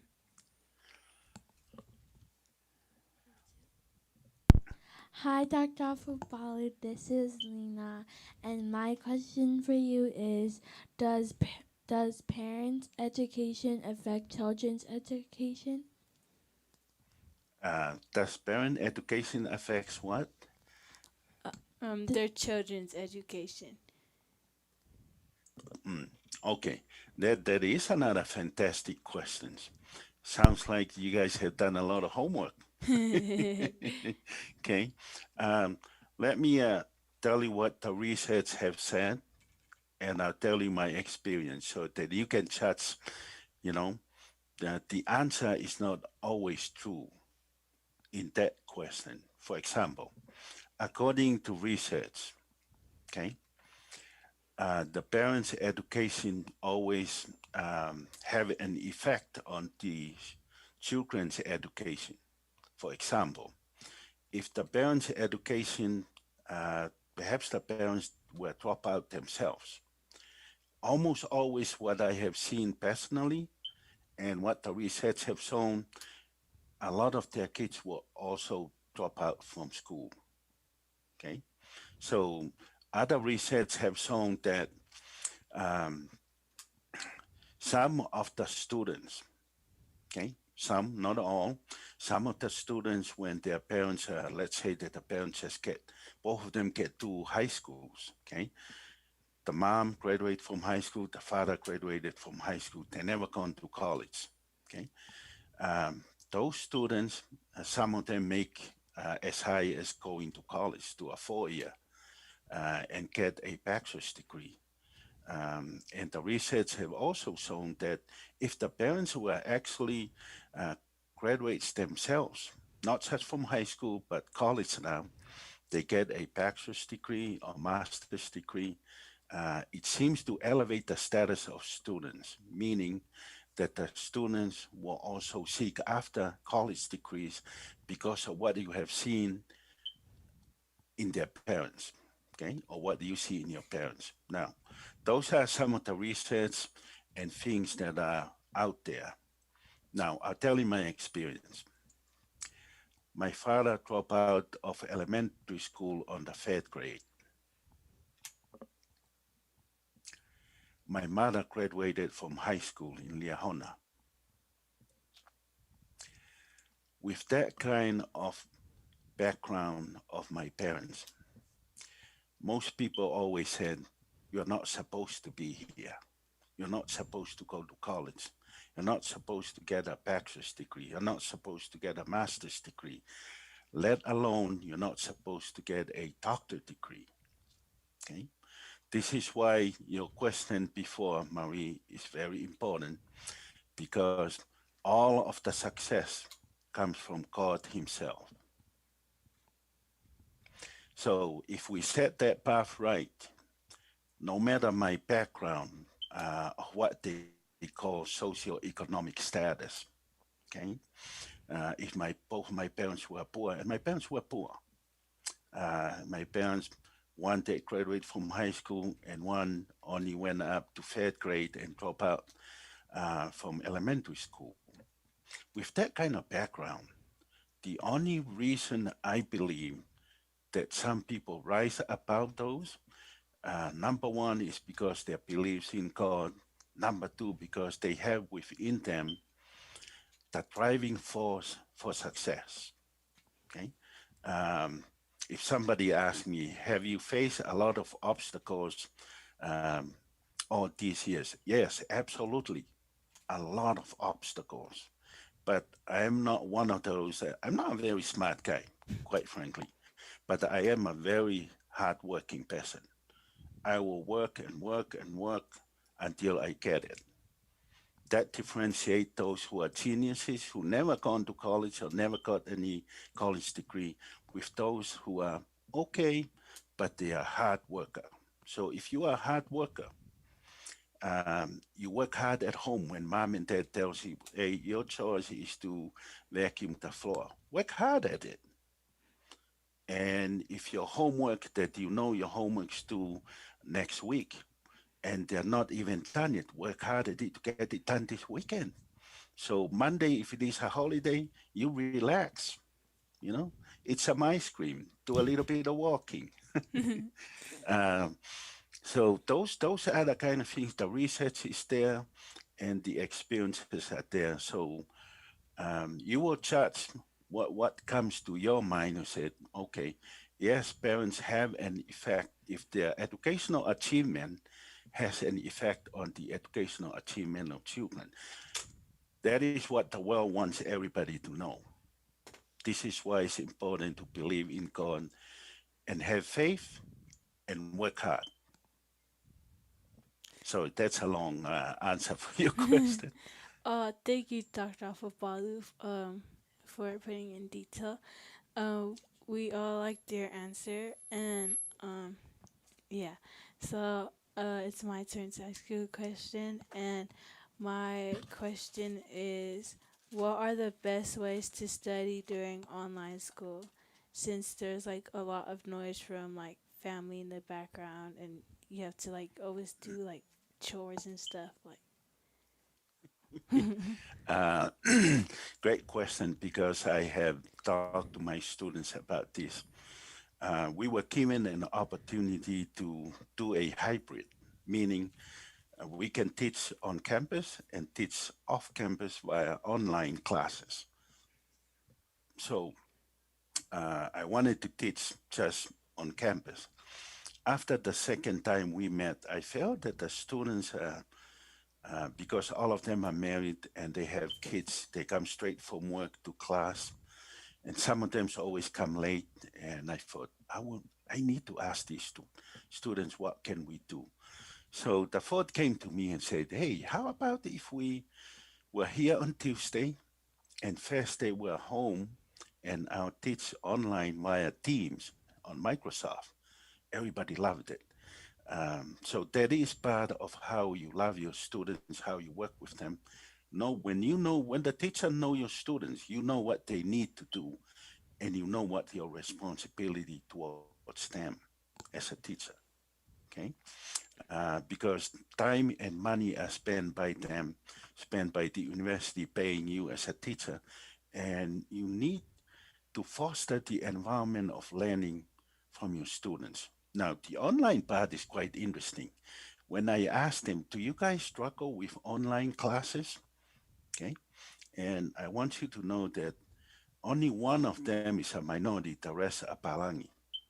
Everybody, yeah, we're struggling. Okay. So if you are struggling online, you're not alone. And struggling online for education is not a Polynesian thing.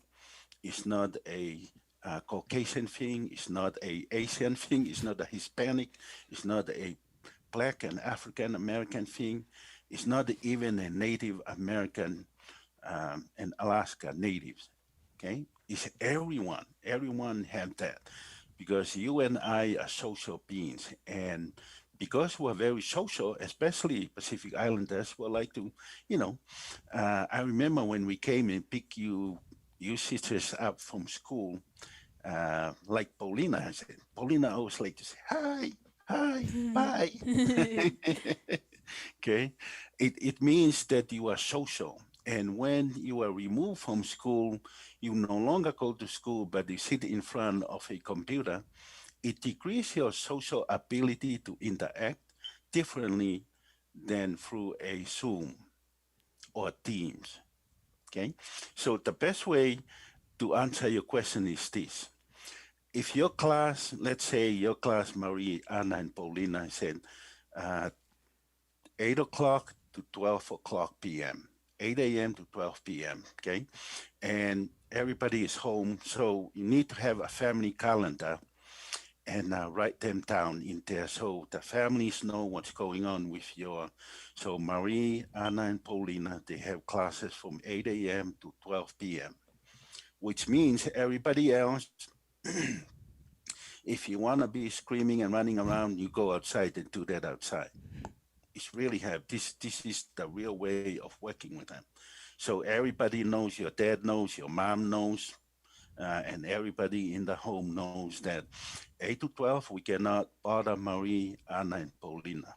But they have a lunch between 12 to 1. Okay, we can have lunch then, and we can talk to them and laugh with them and all that. When they go back to class at, let's say you go back to class at 1:30 to 4 or 1:30 to 3. After 3 o'clock, we bother them. But during class time, everybody in the family, we must together as a family make a commitment to let you sisters and your younger brother, James Bond Jr., do your study and your school online. Don't screaming and running around and all of those. Those are inappropriate. That's not how family works. Family works by having your calendar on the whole month, and you see the week, the day, what time you have classes, what time you have lunch, and things like that. We support you, and you support them when you're out of school. That's how you work. Because the more disturbing you have, your focus is taken from the teacher to them, and you start worrying about them, you start yelling at them, so your attention has been diminished now. You need to focus, right? So in other words, focus means follow one course until successful. I hope I answer your question, Marie. Oh, you did. Thank you, Dr. Folau. And Anna will ask you the next question. The next question is, what are your goals for 2021? That's the question. Thank you, Anna.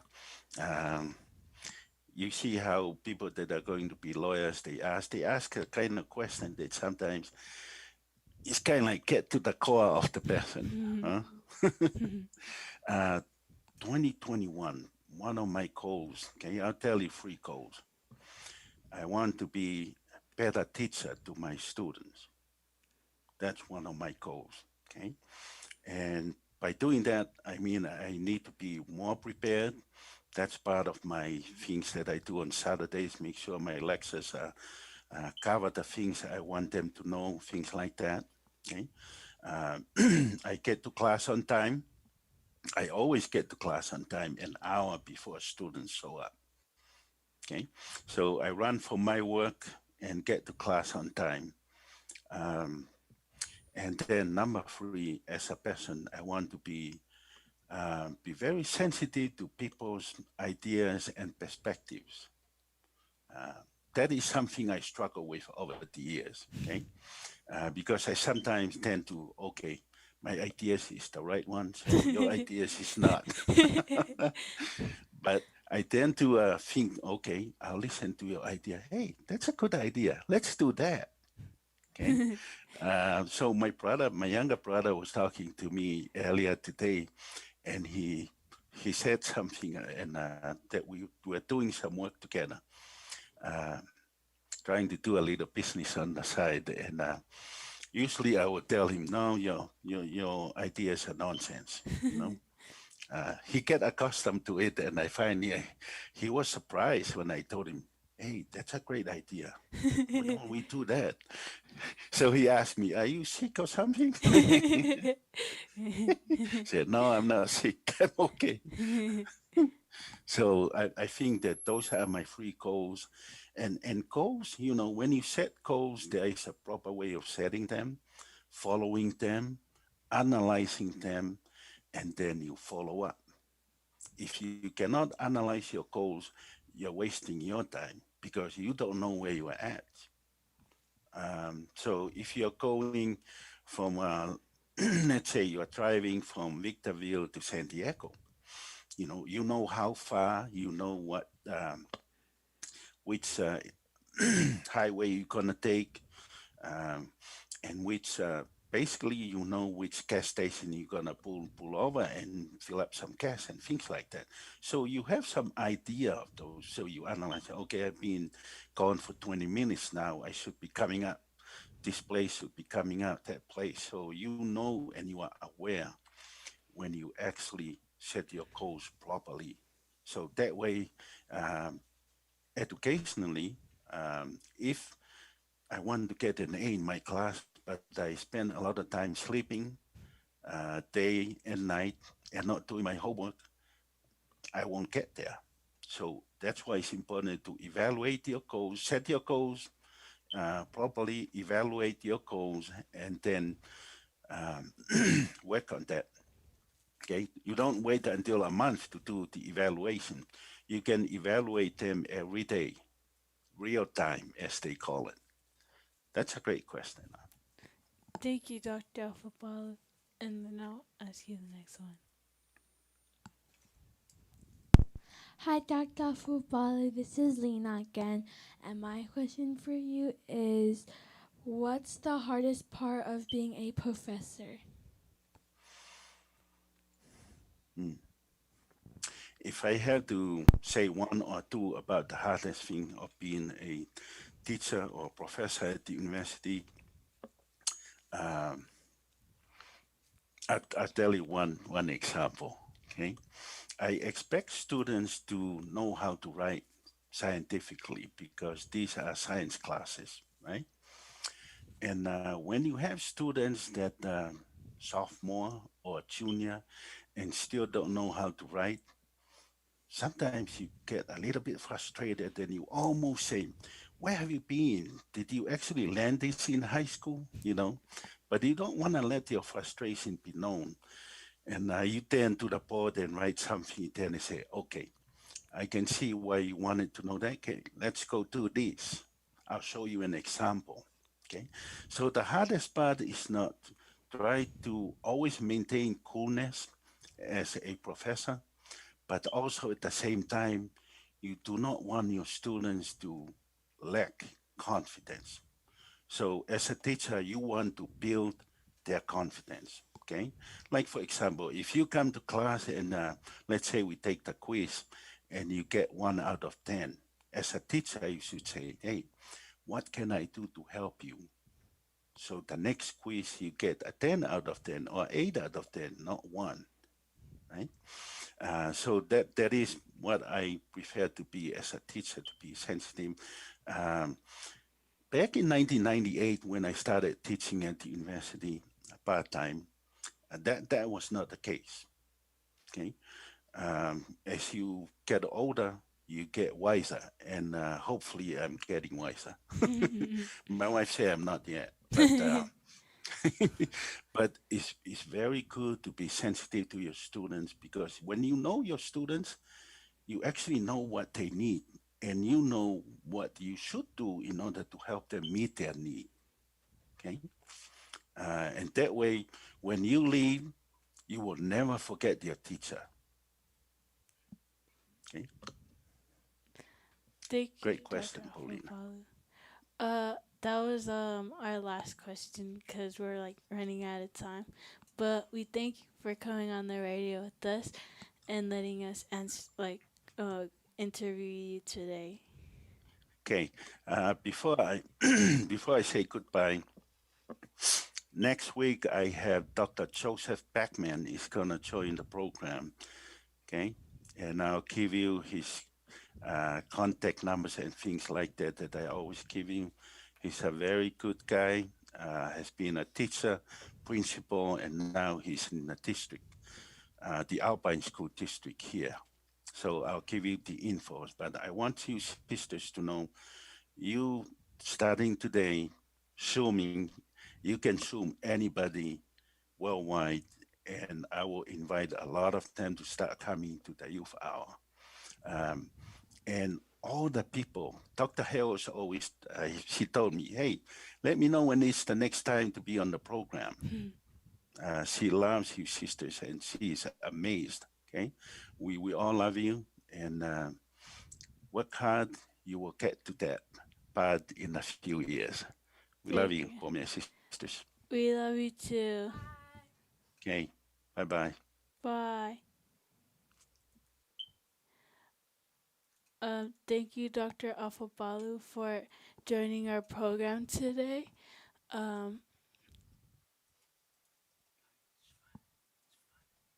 Yeah, it's fun interviewing Dr. Afopalu because we knew him like forever, and he's like always a nice guy. And I hope you guys have a great day today and a great weekend. Yeah, and we just want to thank Dr. Afopalu and Galisi. We hope you guys have a great weekend. Thank you guys for... And happy Valentine's Day to everyone. Thank you guys for joining our radio, and we hope you guys have a good weekend, and happy Valentine's Day. Thank you everybody who joined our radio today, and thank you to Dr. Afopalu for joining our program and letting us interview him today. And we hope you guys have an amazing Valentine's Day.